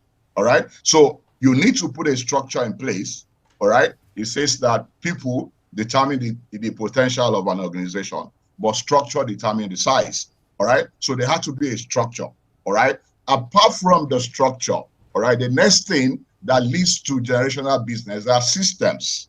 So you have a situation, okay, where you have business systems that run the business and people, run, the systems. So the moment that you have system running your business, you can actually leave the business and get the business to work without you being there as the founder. So that as the point where you say that, you can, and of course, there are issues of succession plan. One of the challenges I have, that we have had in Africa is that people try to build family business. They insist that their family members must take over the business. But if you want to build for generation, you must look beyond, family. You must look for people, whether they are connected with you or not, okay, who have the competencies, who have the character, who share the vision of the business to be able to take over, okay, the business for the long term. Of course, you have to give them, a part of the pie, And that will be the motivation, for them to. So it's about the product, it's about the value proposition, it's about business model, it's about the structure of the business, it's about the governance structure that you have, it's about the systems that run the businesses. Those are the things that are responsible for building generational businesses. All right. A whole lot of variables there that you have railed out: value proposition, structure, system, succession plan, and what have you. But there is one critical component that we didn't mention here, which is the funding part of it. Some will argue that you don't need money to start a business, but you can need money to grow it. I wouldn't know what your point is there, what your stand is about that. But then, how? That's my question now.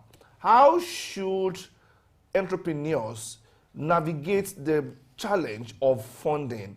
Because no matter how great your ideas are, if you are not innovative with how you source for fund, you're going nowhere. That is my position on that. What should people do differently to ensure that their ideas attract the fund that they deserve?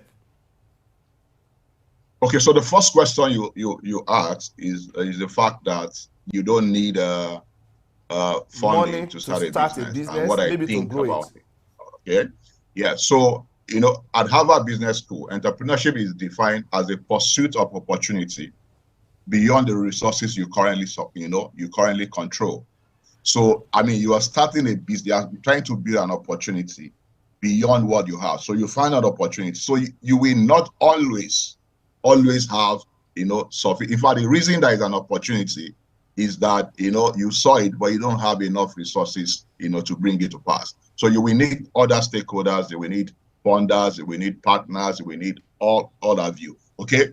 And I mean, so in terms of starting business, one of the challenges that I've seen out there in my work with especially the small business owners, is the fact that when they want to start business, they identify an opportunity and they throw money at it.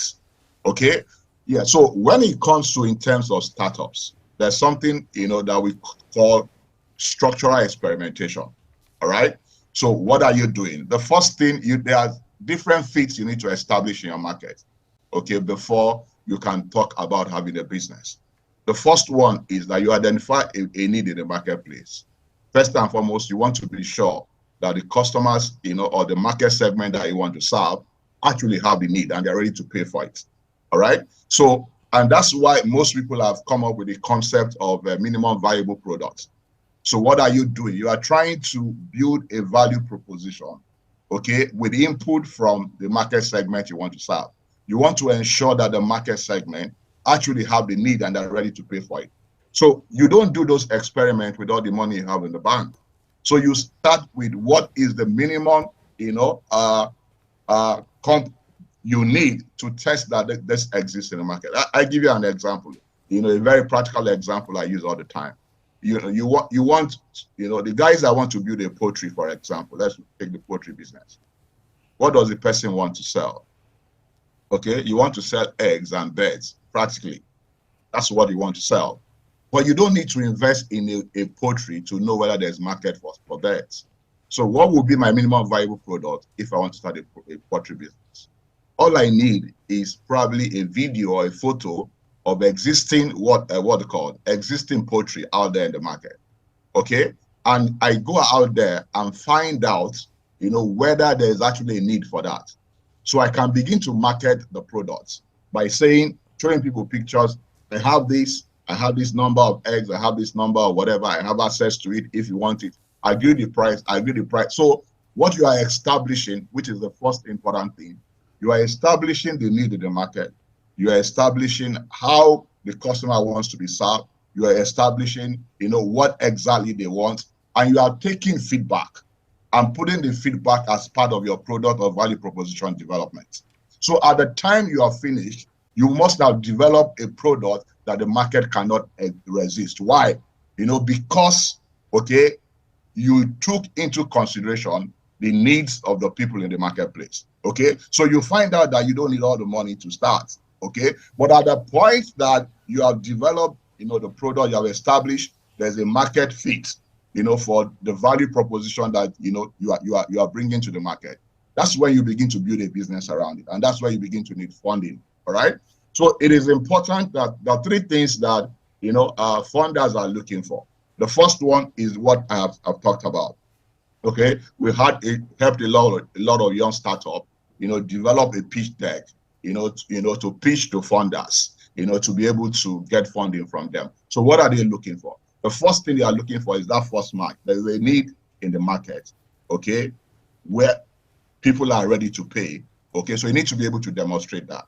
And that, from your experimentation, you will have data that shows that there is a need in the marketplace, which your value proposition is addressing. That's the first thing that funders want to find out. The second thing that they want to find out is that you have what it takes, okay, to deliver those value proposition. Superior, you can, deliver it in a superior way than other providers in the marketplace. So you need to demonstrate that you have what it takes to bring it. And the third thing they are looking at, okay, they are looking at the sustainability of the business. And that's why I talked about the business model. Can this opportunity generate profits on a sustainable level for a long time? So the moment you can demonstrate all this, you are in a position to attract funding, to your venture. So that's exactly what it takes, to do that. Yeah, demonstrate that there's a need in the market and people are ready to pay for your product. Demonstrate that you have what it takes. This through experiment, through data that you have. Over time, you have consistently, generates revenue because people actually want your product and you can deliver it, effectively. And thirdly, there's a business model that is sustainable over a long period of time. All right, let's take it up from business model. Now, when people through apprenticeship or internship stay with a particular business, they're exposed to the business model of that particular business. So they learn. And when they want to set up their own, it's quite easy for them because they've had some form of experience. Now, a while ago when I asked about the skills that is needed for entrepreneurial leadership, you mentioned quite a number of things. And you also talked about the mentorship system. You talked about the informal mentorship system where we have the apprenticeship thing, particularly in the East, where some persons learn a trade for a number of years, which brings us to certain systems that support entrepreneurial leadership.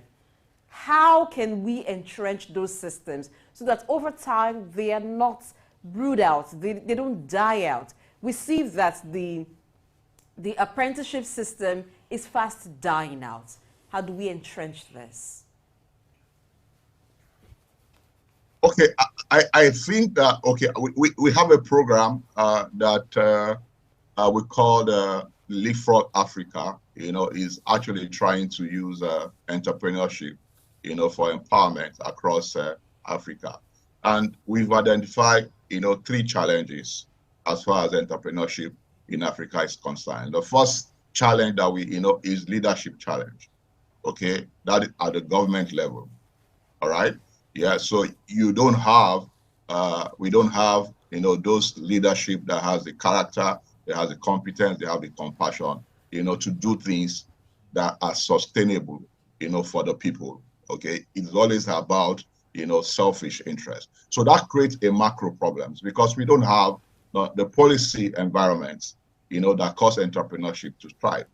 All right. Okay. So that is where the challenge is. But I'm happy for Nigeria, for example.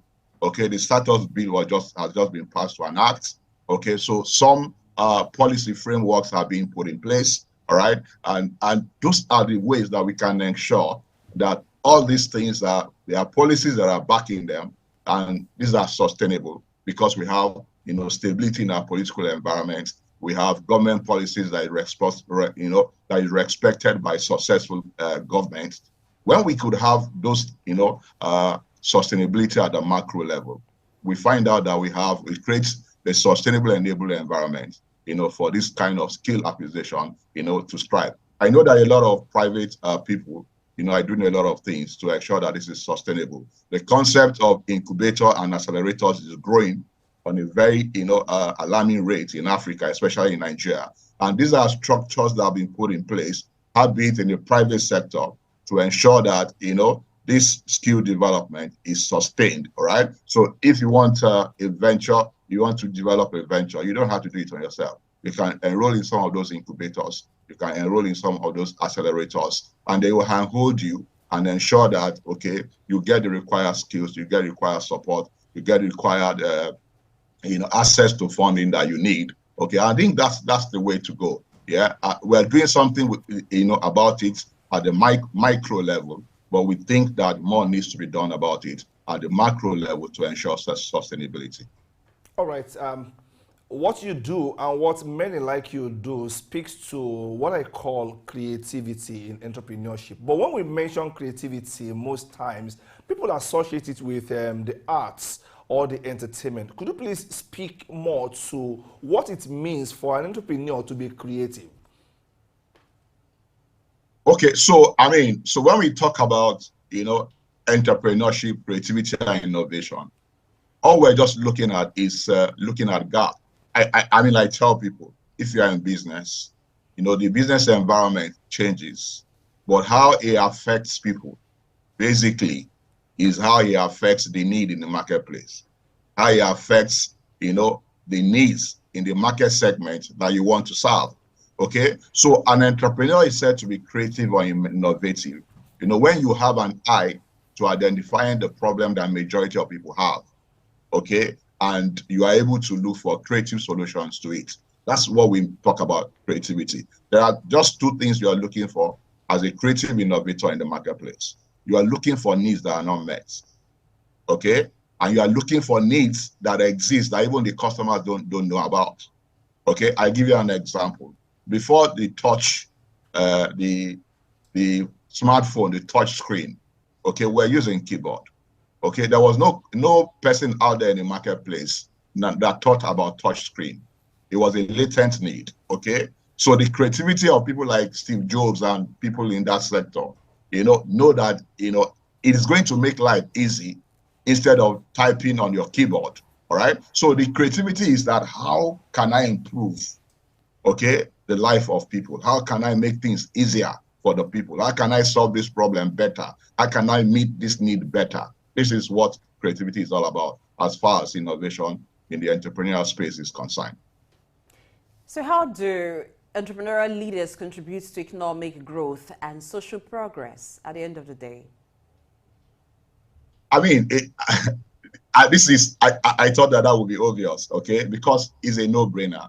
I think it was International Labour Organization that says that small and medium scale businesses contribute, over 40% to the GDP of Nigeria. That's massive. Okay, over 80% of employment, okay, in Nigeria, according to the same data, is by small and medium scale enterprises. So you can see that if that is promoted, okay, the contribution to GDP, employment, okay, increase in purchasing power of the people, everything is going to work towards economic development of any economy at all. So as far as I'm concerned, and that's why we are saying that in Leapfrog Africa, okay, the only way to lead to economic empowerment is to promote entrepreneurship, because that's the things that have direct impact to employment, contribution to GDP, increasing the purchasing power of people and what have you. So it is a massive contributor, to economic development of any economy. All right. Thank you very much, Mr. Hyacinth Neke, the CEO of Valor Creator Limited. And we do appreciate the time spent with us, and we value the contributions you made to us. Thank you very much once again. Thank you for having me. God bless you. You too, please. Okay, we're still not done with leadership. We've been speaking about entrepreneurial leadership, adaptive leadership, and now to the youth constituency. Yes, the youth are said to be the future of tomorrow. They are said to be the leaders of tomorrow. But then, many of them are not living leadership to the future. They are taking up spaces and they are claiming their own, relevance in the scheme of things as we have it now in Africa and other parts of the world. You hear about 40 under 40 25 under 25. What is the place of youth leadership in the growth of an economy? This is what we will be speaking to when we return from this break. Don't go anywhere.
Many thanks for staying tuned to Early Exchange on SIG News. The focus today is on leadership. And we've talked about adaptive leadership, entrepreneurial leadership, and now we begin to talk about youth leadership and empowerment. You can't leave out the youth when it comes to leadership.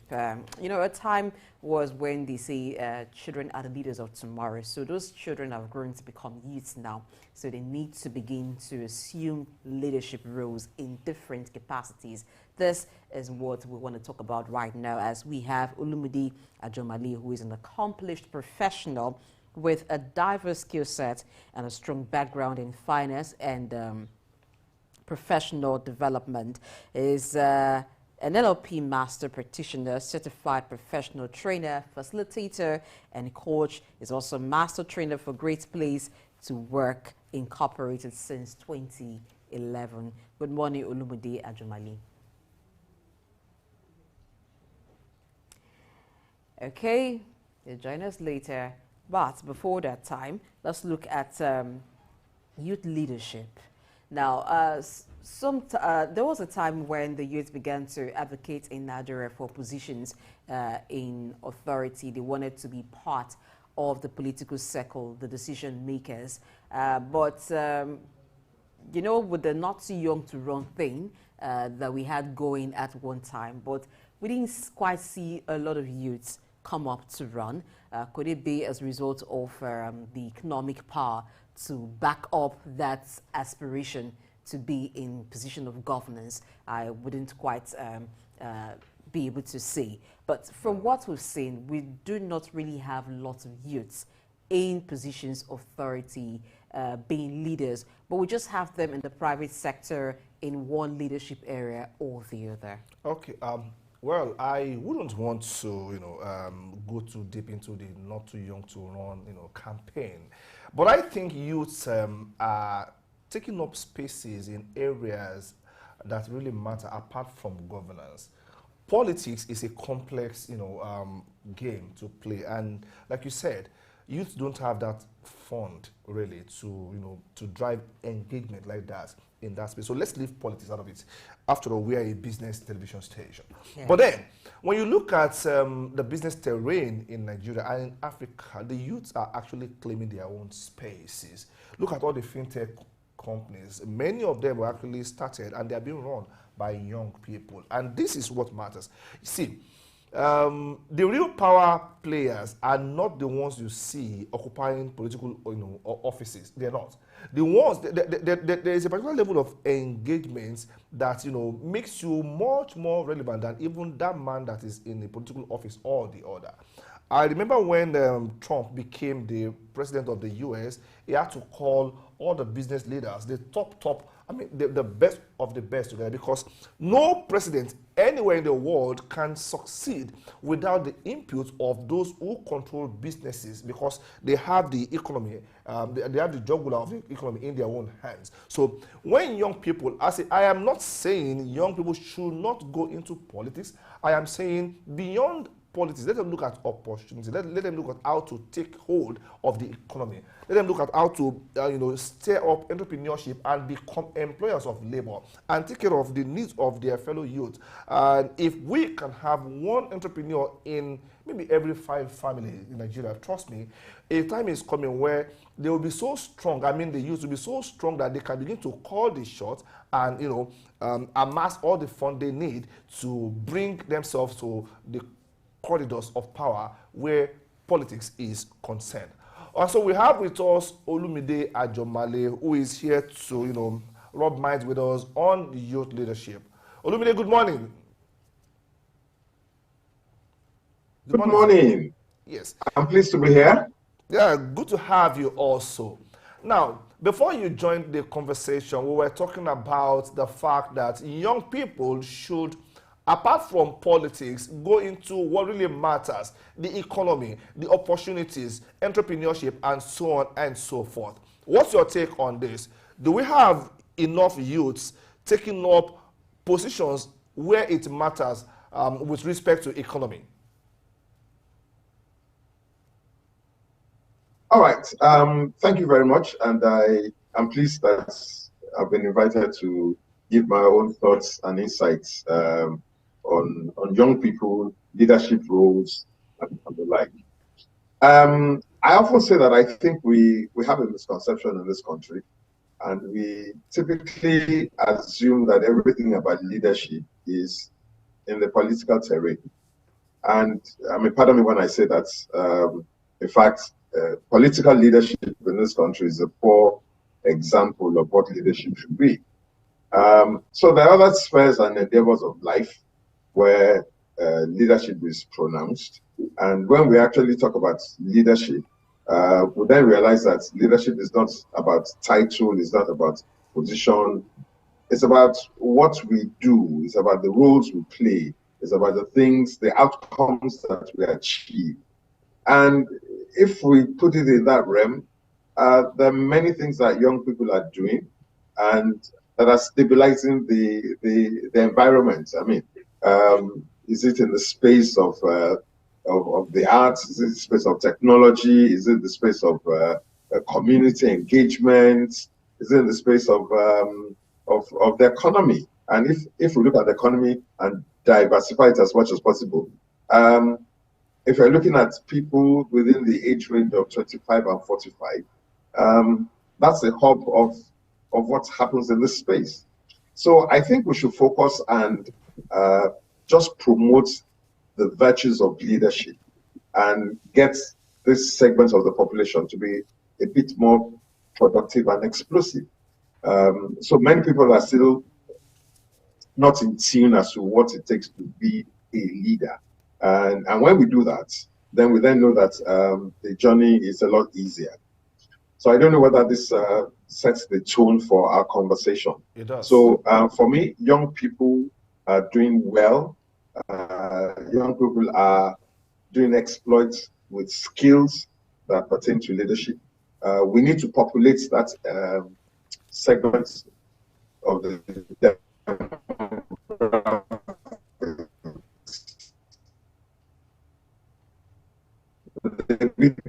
more. And like I said, there's a lot that leadership skills do hide. Again, we're not looking at what titles or positions people hold. There are many title holders who truly are not leaders in the true text and context of leadership. All right, you just talked about youths being leaders in several areas. Now, for those who are, and you also talked about the need to populate these youths. So what areas should we be looking at? How do we strategically build capacity in the youth so they can lead in various areas? Sure. Thank you very much. And I think you've hit the nail on the head when you said, how can we build capacity? And really, that's what we should be doing. I'm engaged in as trainer, facilitator, and coach. I deal with young people. I deal with corporate executives. But I had a very interesting session about 2 weeks ago. I had a bunch of 4 to 12-year-olds at a boys' brigade camp, and we spent 2 hours talking about leadership and leadership skills. And you'll be amazed that the most active participants in that workshop, and I had about 700 young people between the ages of 4 and 12, about 800. And the most active participants in this workshop were the 8, 9, and 10-year-olds. And you'll be amazed about the feedback and the conversations that we held. So we were talking about leadership skills. What does it take to be a leader? And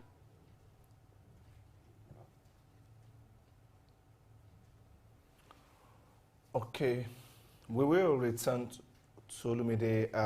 It will continue that. I am actually interested in getting to know what made the 8, the 9, the 10-year-olds, the most active participants in that particular, seminar that he had with them.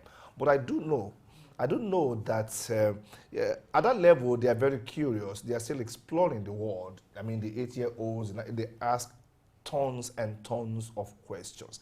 And somebody said earlier, not on this show, I mean at a particular forum, that if we play a 30-year game, okay, I guess, but okay, Olumide, you're back.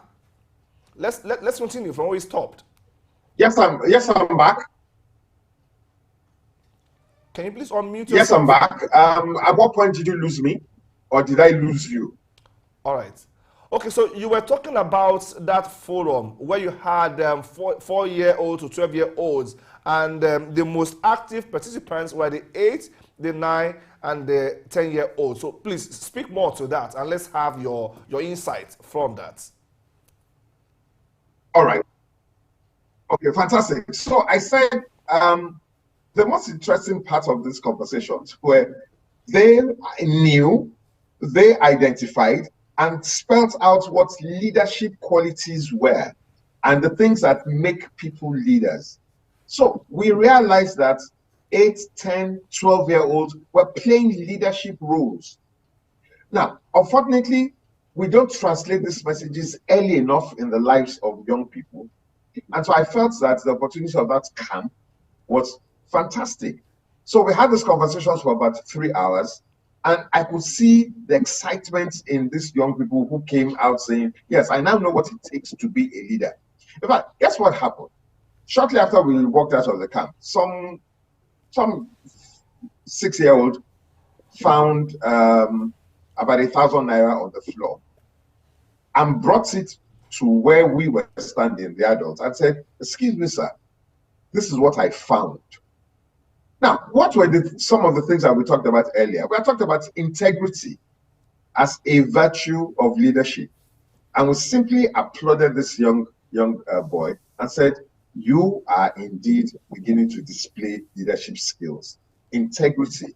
We found 1,000 naira, brought it back to the authorities so that they could find who owned it. So we need to begin to talk leadership. We need to begin to train our leaders so that they can indeed take part in leadership activities right from the get-go. So I don't know whether that speaks to some of the things that we should be talking about.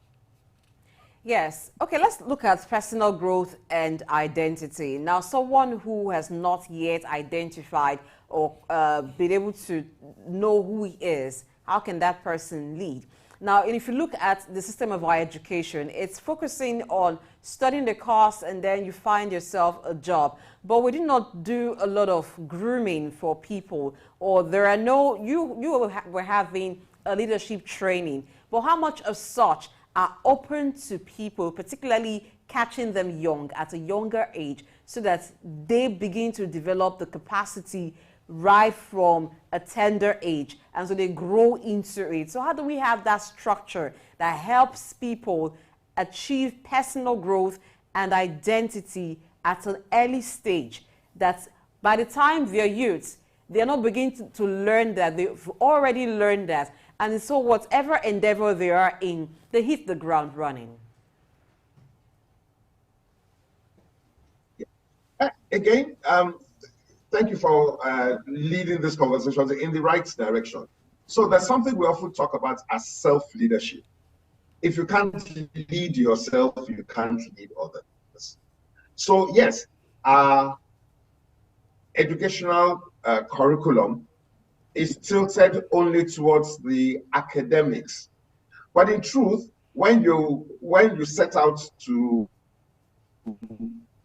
graduate and you get out into the real world, your academic and professional qualifications can help you, but a greater deal is about that self-development and the ability to lead others. So yes, we need to go back to the drawing board. We need to be able to create opportunities for people to become, I mean, for lack of saying, formally trained in leadership. And truly, leadership is not a destination. You don't become a leader and be referred to as a leader in that sense. It's the things you do or the things that you don't do that makes you a leader. So I gave the instance about the virtues of integrity. If you don't display integrity, you're not going to be in a position to be able to influence and be of value in your own environment. So let me now take this opportunity and say, so how do we define leadership? What is leadership? We say leadership is this process where you can influence a group of people to be able to achieve set goals. Now, how do you create opportunities to influence others? And we often say that this rests on three things. It's the power of your influence, it's the power of motivation, and it's the power of inspiration. So, except people now have to understand what this is, and you'll be amazed how, even as adults, when we're in leadership fora, this is new reality. So, yes, we need to consciously find how we can embed all of this at very early ages in the secondary schools, in universities, wherever we are, in the community. So we just need to begin to emphasize on what does it take to be a leader. I talked about integrity, but that's probably not even key for me. There are other things that we need to begin to speak to. What about self-development? What about someone of character that you can stand out and be a role model, you be an example? So these are some of the things that we must begin to speak about a lot more, and at the very early ages. You will see, when I say political leadership in our environment is probably a poor example of leadership. Many people who parade themselves as leaders don't qualify for that title of leaders. Why? They don't do things that leaders do. So we need to go back to the drawing board. We need early exposure, and we need the opportunity to speak and teach leadership at this very early ages. And thank you for this opportunity that we can talk about this on your program. Okay, let me still, speak some more about, the need to expose young people to leadership at a very early age. There is a problem I have seen over the years. When you are still at that age, 8, 9, 10, you test waters bravely because you have never been close to drowning before. But at certain time in your life, when you've been close to drowning, or you're probably drowned and you survived one way or the other, then your confidence is damaged along the line. Then you become less adventurous with life. Self-leadership dies in you with time. How do we, at adulthood, connect back to those early years of adventurism that could mark a difference in whether you emerge as a leader or a follower?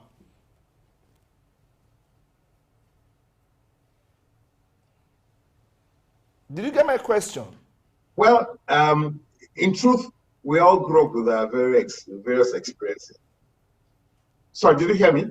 Yes, I'm hearing. I can hear you now, please.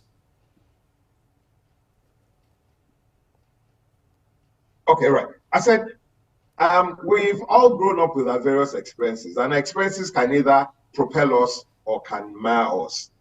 But what is life without some shake, some disruption, some things that don't go well? It's a capability or the capacity to be able to bounce back and feel good and stand tall after what that matters. And that's really what turns you up. So, in our environment, people say that there are also cultural issues. You often say that a child is not meant to be heard.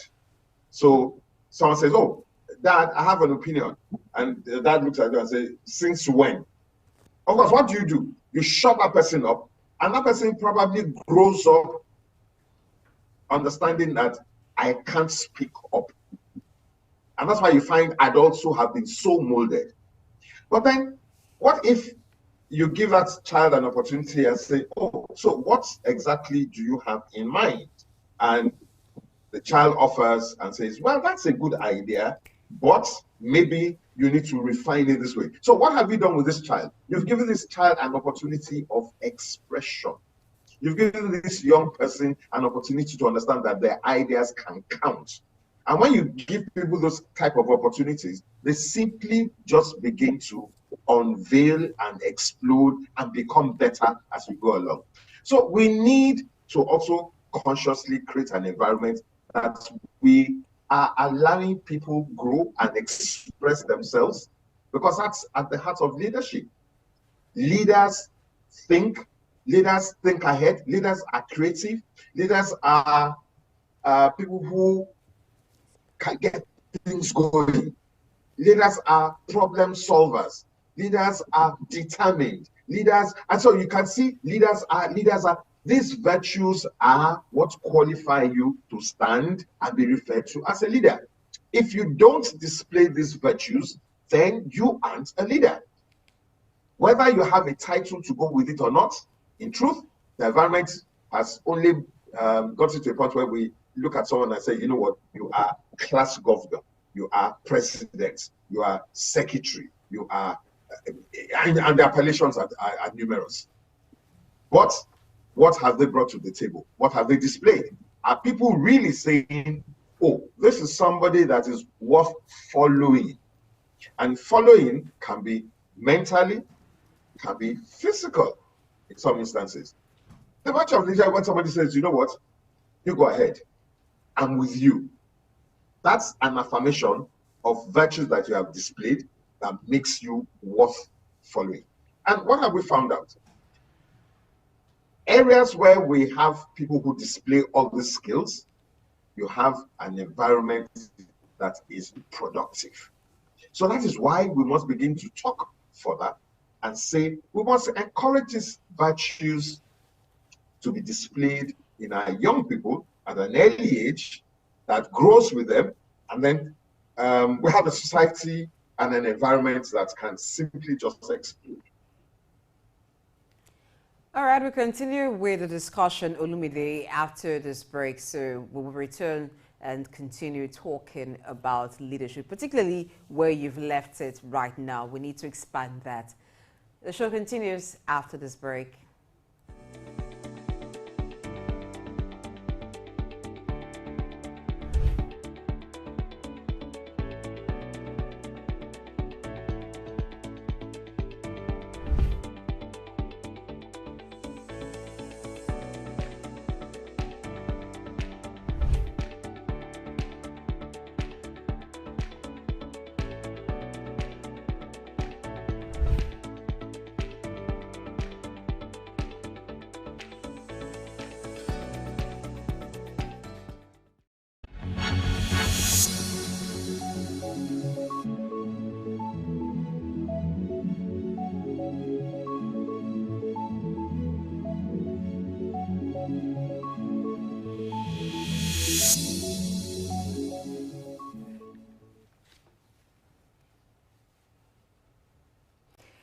Thank you for staying tuned to Early Exchange. The discussion on youth leadership and empowerment still continues with Olumide Ajumale, who is an accomplished professional with diverse skill sets and strong background in finance and professional development. All right, now before he joins us again on the conversation, Ayo, he was talking about the environment that allows expressiveness, people to express themselves and even encourage them by saying things like, oh, I'm with you, you know, which makes people feel that, oh, you believe in me, and so they can continue in that line. And but looking at our society, tradition, culture, you know, because we've also looked at starting early, developing these leadership capabilities in people quite early. But looking at the way tradition is wired and culture, you have young people speaking up sometimes, and then the elderly ones in the room want to either shout them down or frown at that. And the belief also in experience being the best teacher. That's saying that experience is the best teacher. And so the elderly wanting to play down on the capabilities of the youth under the assumption that they do not have experience.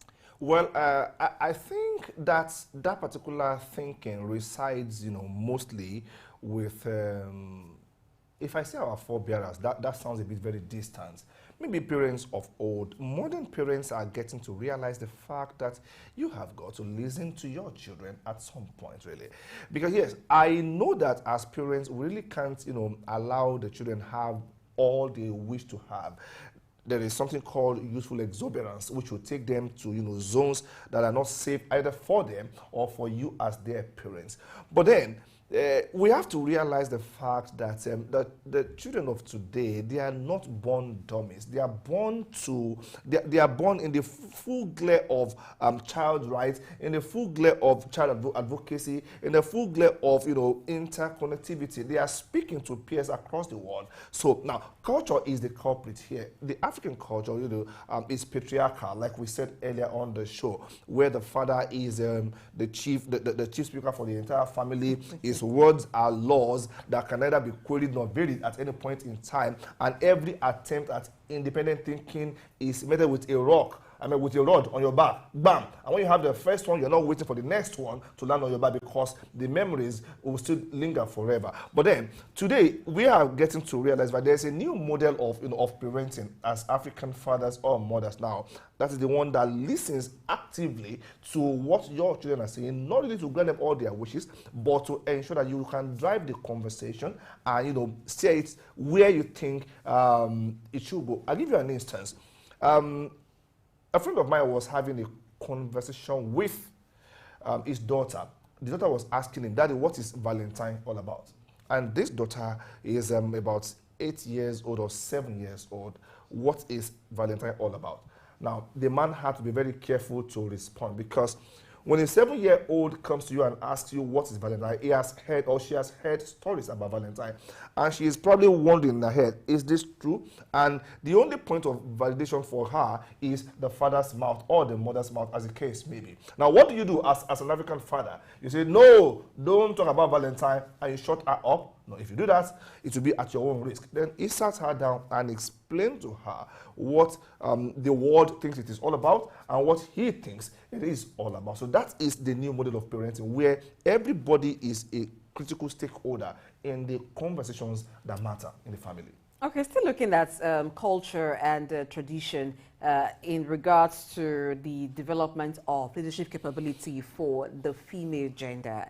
Do you think we need to do some? I know that there are lots of advocacy regarding, oh, it doesn't really matter your gender, you should be able to do certain things, and women are beginning to break barriers now. Youths are beginning to break barriers. Female, you now have a lot of females in tech. You have the women in tech thing and all of that. But to an extent, we still find this an issue. How do we work around that? Gender imbalance, right? Yes, which is sometimes entrenched through tradition. I think it's a matter of time. women are having, better representation in all spheres of life. We're not where we're meant to be yet, but we're moving somewhere. In the new scheme of things, gender becomes immaterial. Capability becomes the essence of the whole conversation we're talking about here. If what a man can do, a woman can do better, why not put a woman there? Even in the way we, in the ideas that we shape at home.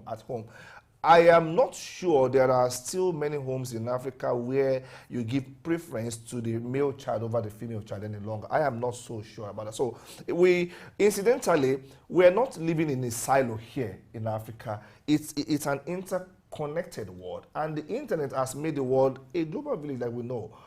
We know what is right. And in other climes where women are given representation, we know how far they have gone in, shaping the economy and contributing their own quota. Every form of prejudice against women is essentially a prejudice against the nation itself, because you're just shutting down a particular potential. So yes, culture is the culprit, but even culture is being modified in the context now by the things around us like technology.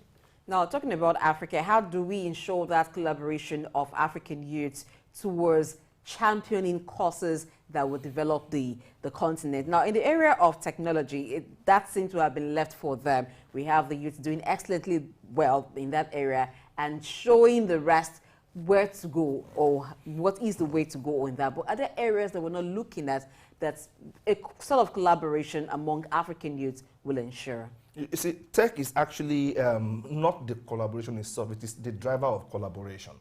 You see, we have young people that are collaborating with ideas. Ideas are the currencies that they are spending now. Tech is just an enabler. It makes sure that if you have an idea in Nigeria here and you need to do something with somebody there in the US or in China, via tech you can collaborate and make things happen here. So I know that, okay, there are exchange programs here and there where tech ideas are being exchanged. But then, beyond technology, we're talking about peacekeeping as a concept that even young people are looking at. Young people have realized the fact that every form of upheaval in the society is a threat to their future. So they are now leveraging tech to build peace advocacy across board. That is one. Food security is another one where they're trying to create conversations. People say, when you look at the vast resources that we have in Africa, the green lands here and there, we have no business being poor in Africa, but we are still poor. African youths are coming together to look at how can we leverage technology to ensure that we boost food productivity and we fine-tune agriculture in this part of the world. So I've mentioned peace advocacy, I've mentioned agriculture, and even the management of emotions across board, because see, those who take advantage of young people's energy take advantage of their emotions. They dial up some very negative emotions and they make them do their bidding. Now, young people are having these conversations now that, you know what, our future is ours. We either make it or might. We don't have to allow some other people to decide what we do with our future. So they are using tech also to build emotional capacity and ensure that they are well positioned to move to the next level of things, which is a world where everybody is made to thrive based on the strength of his contribution, not based on certain prejudices and biases. Yeah, and the work you talked about managing emotions and young people coming to know that they need to take the future because it's their future. Sometimes when this is not done, when it's not managed properly, the emotions, is where you get the breath of restiveness, when people feel that they're exploited. And because they have the energy, they can channel that wrongly and become destructive. And that's why sometimes you have in some particular area a lot of restive activities. But I think this can even be quelled when there are youth-led initiatives that will put them in the right place, empower them. There are different skills that youths can acquire. Apart from tech, not everybody is techie. We know that technology is the new order, but not everybody is techie, not everybody can be techie. So there are youth-led initiatives that governments at all levels, whether at the national level, heads of government can begin to support to help the youth. So we have Olumide Ajumale back, and let's continue with him because he was talking about something very interesting that I also need to ask him a question. Welcome back, Olumide Ajumale.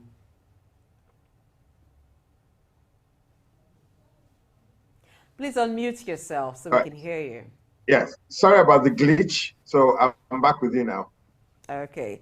Now, I was going to ask you before that happened, because you talked about environments where people, particularly young people, are allowed to be expressive. There's a lot of development that happens.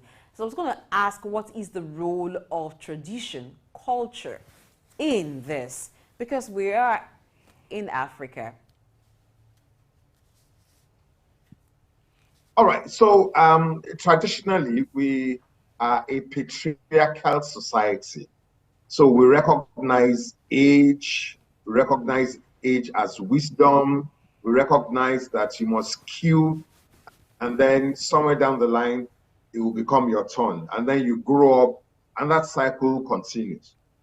That doesn't fit into the contemporary setting any longer. I had to talk when I joined again, and we talked about how technology has created a different era in what we are. And that is being driven by young people. So what does it tell you? That young people are now in charge.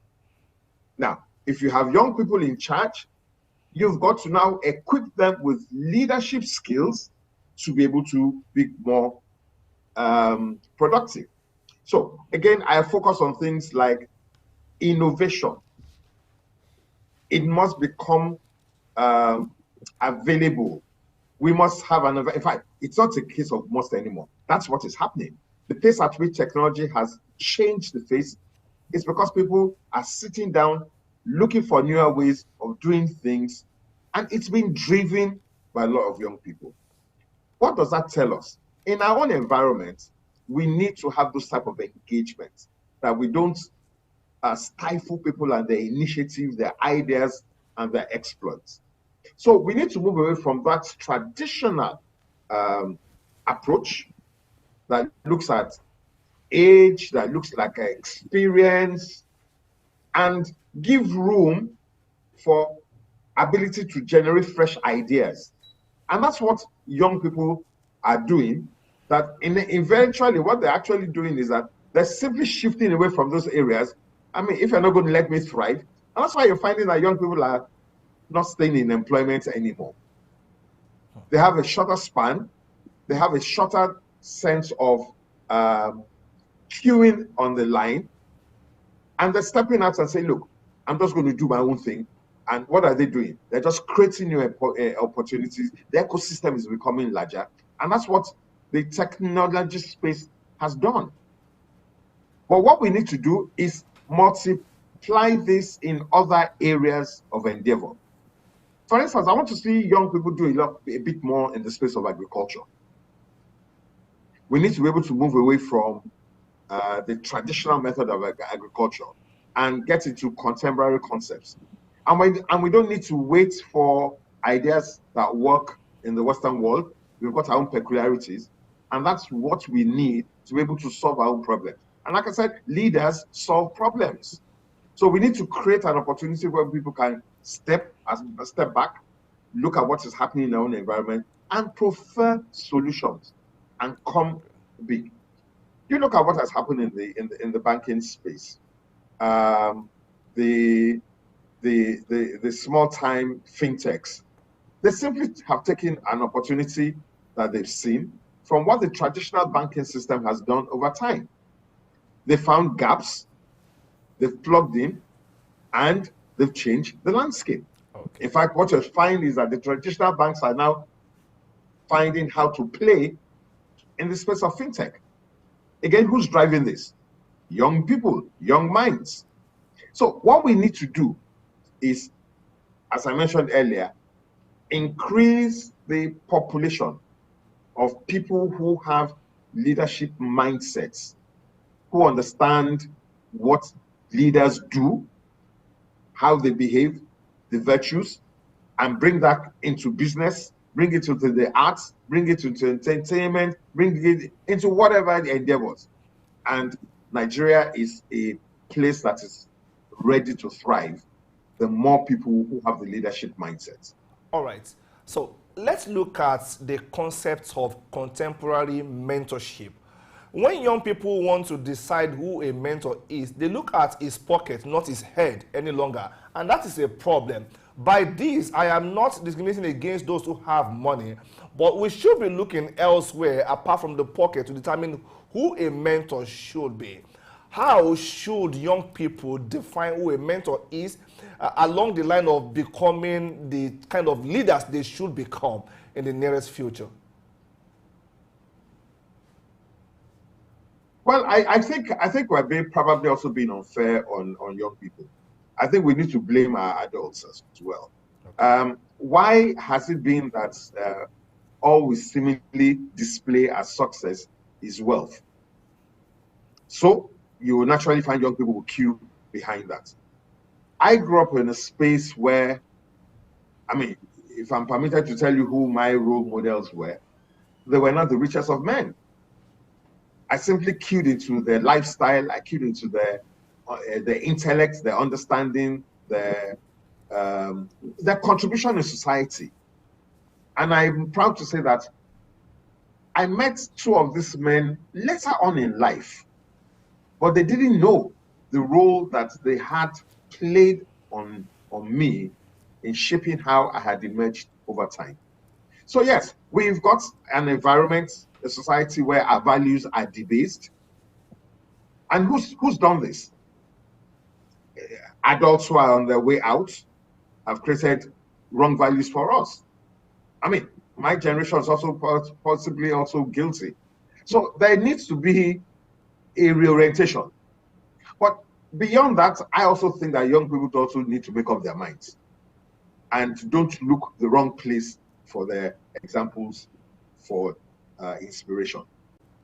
Yes, so they can reinvent the wheel. They can also decide and say, you know what, the type of people that I'll follow are those who can inspire me to greatness. And like you rightly said, there's nothing wrong with people who are rich, who have made money genuinely, but we don't want an environment where everybody is just thinking that money, money, money, and half the time we're looking for money through unorthodox means, dubious means, and that begins to become a way of life. So everybody's guilty. Those who have set the pace for them to see that that is a line to follow. And even our young people themselves who need to also begin to show discernment. And generally I agree and say, you know what, those ahead of me have laid a wrong emphasis and we haven't seen the benefits. So we should do things differently. In fact, that's what leadership will end up being. All right, let's talk about intergenerational collaboration. What we find in some sectors is a gap where you have those who've had the expertise and leading in that area, they leave. And then you have the young ones coming, but they've not yet had maybe the experience that they need to be able to really navigate that space. So how do we ensure that intergenerational collaboration? Well, there's something we call succession planning. And society, communities, organizations suffer where you don't have a process that there is an understudy and there is a gradual succession in roles. So I first of all, let's play with organizations. An organization has its core of employees, and you create a gap between the top echelon, and then you have a younger set of people. And when it comes to succeeding, you say, oh, these guys are not experienced enough. So what were you doing? So it comes back to the fact that, yes, and I like the fact that you call it intergenerational collaboration.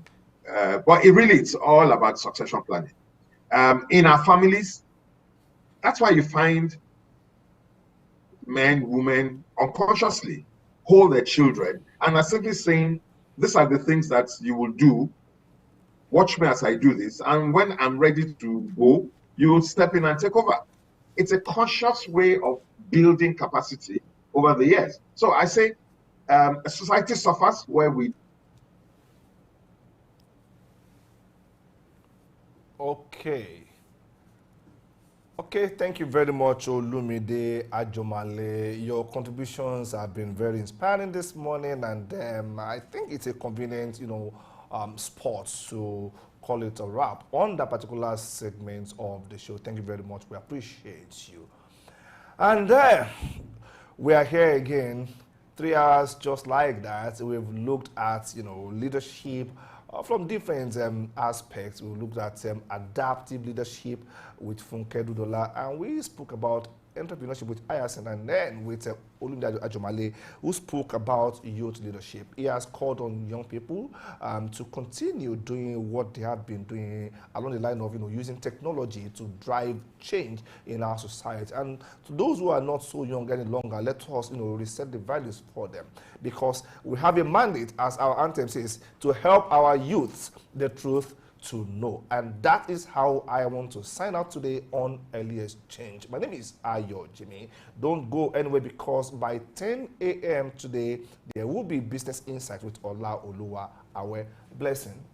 All right, I say it's a collective thing for leadership, and we should also understand that leadership is a learning curve. So where the youth are given opportunity in corporate organizations, in businesses, even in governance, and for any reason there is maybe low performance, I don't think they should be written off, or the youth should be written off and say, oh, we give them a chance, what did they do?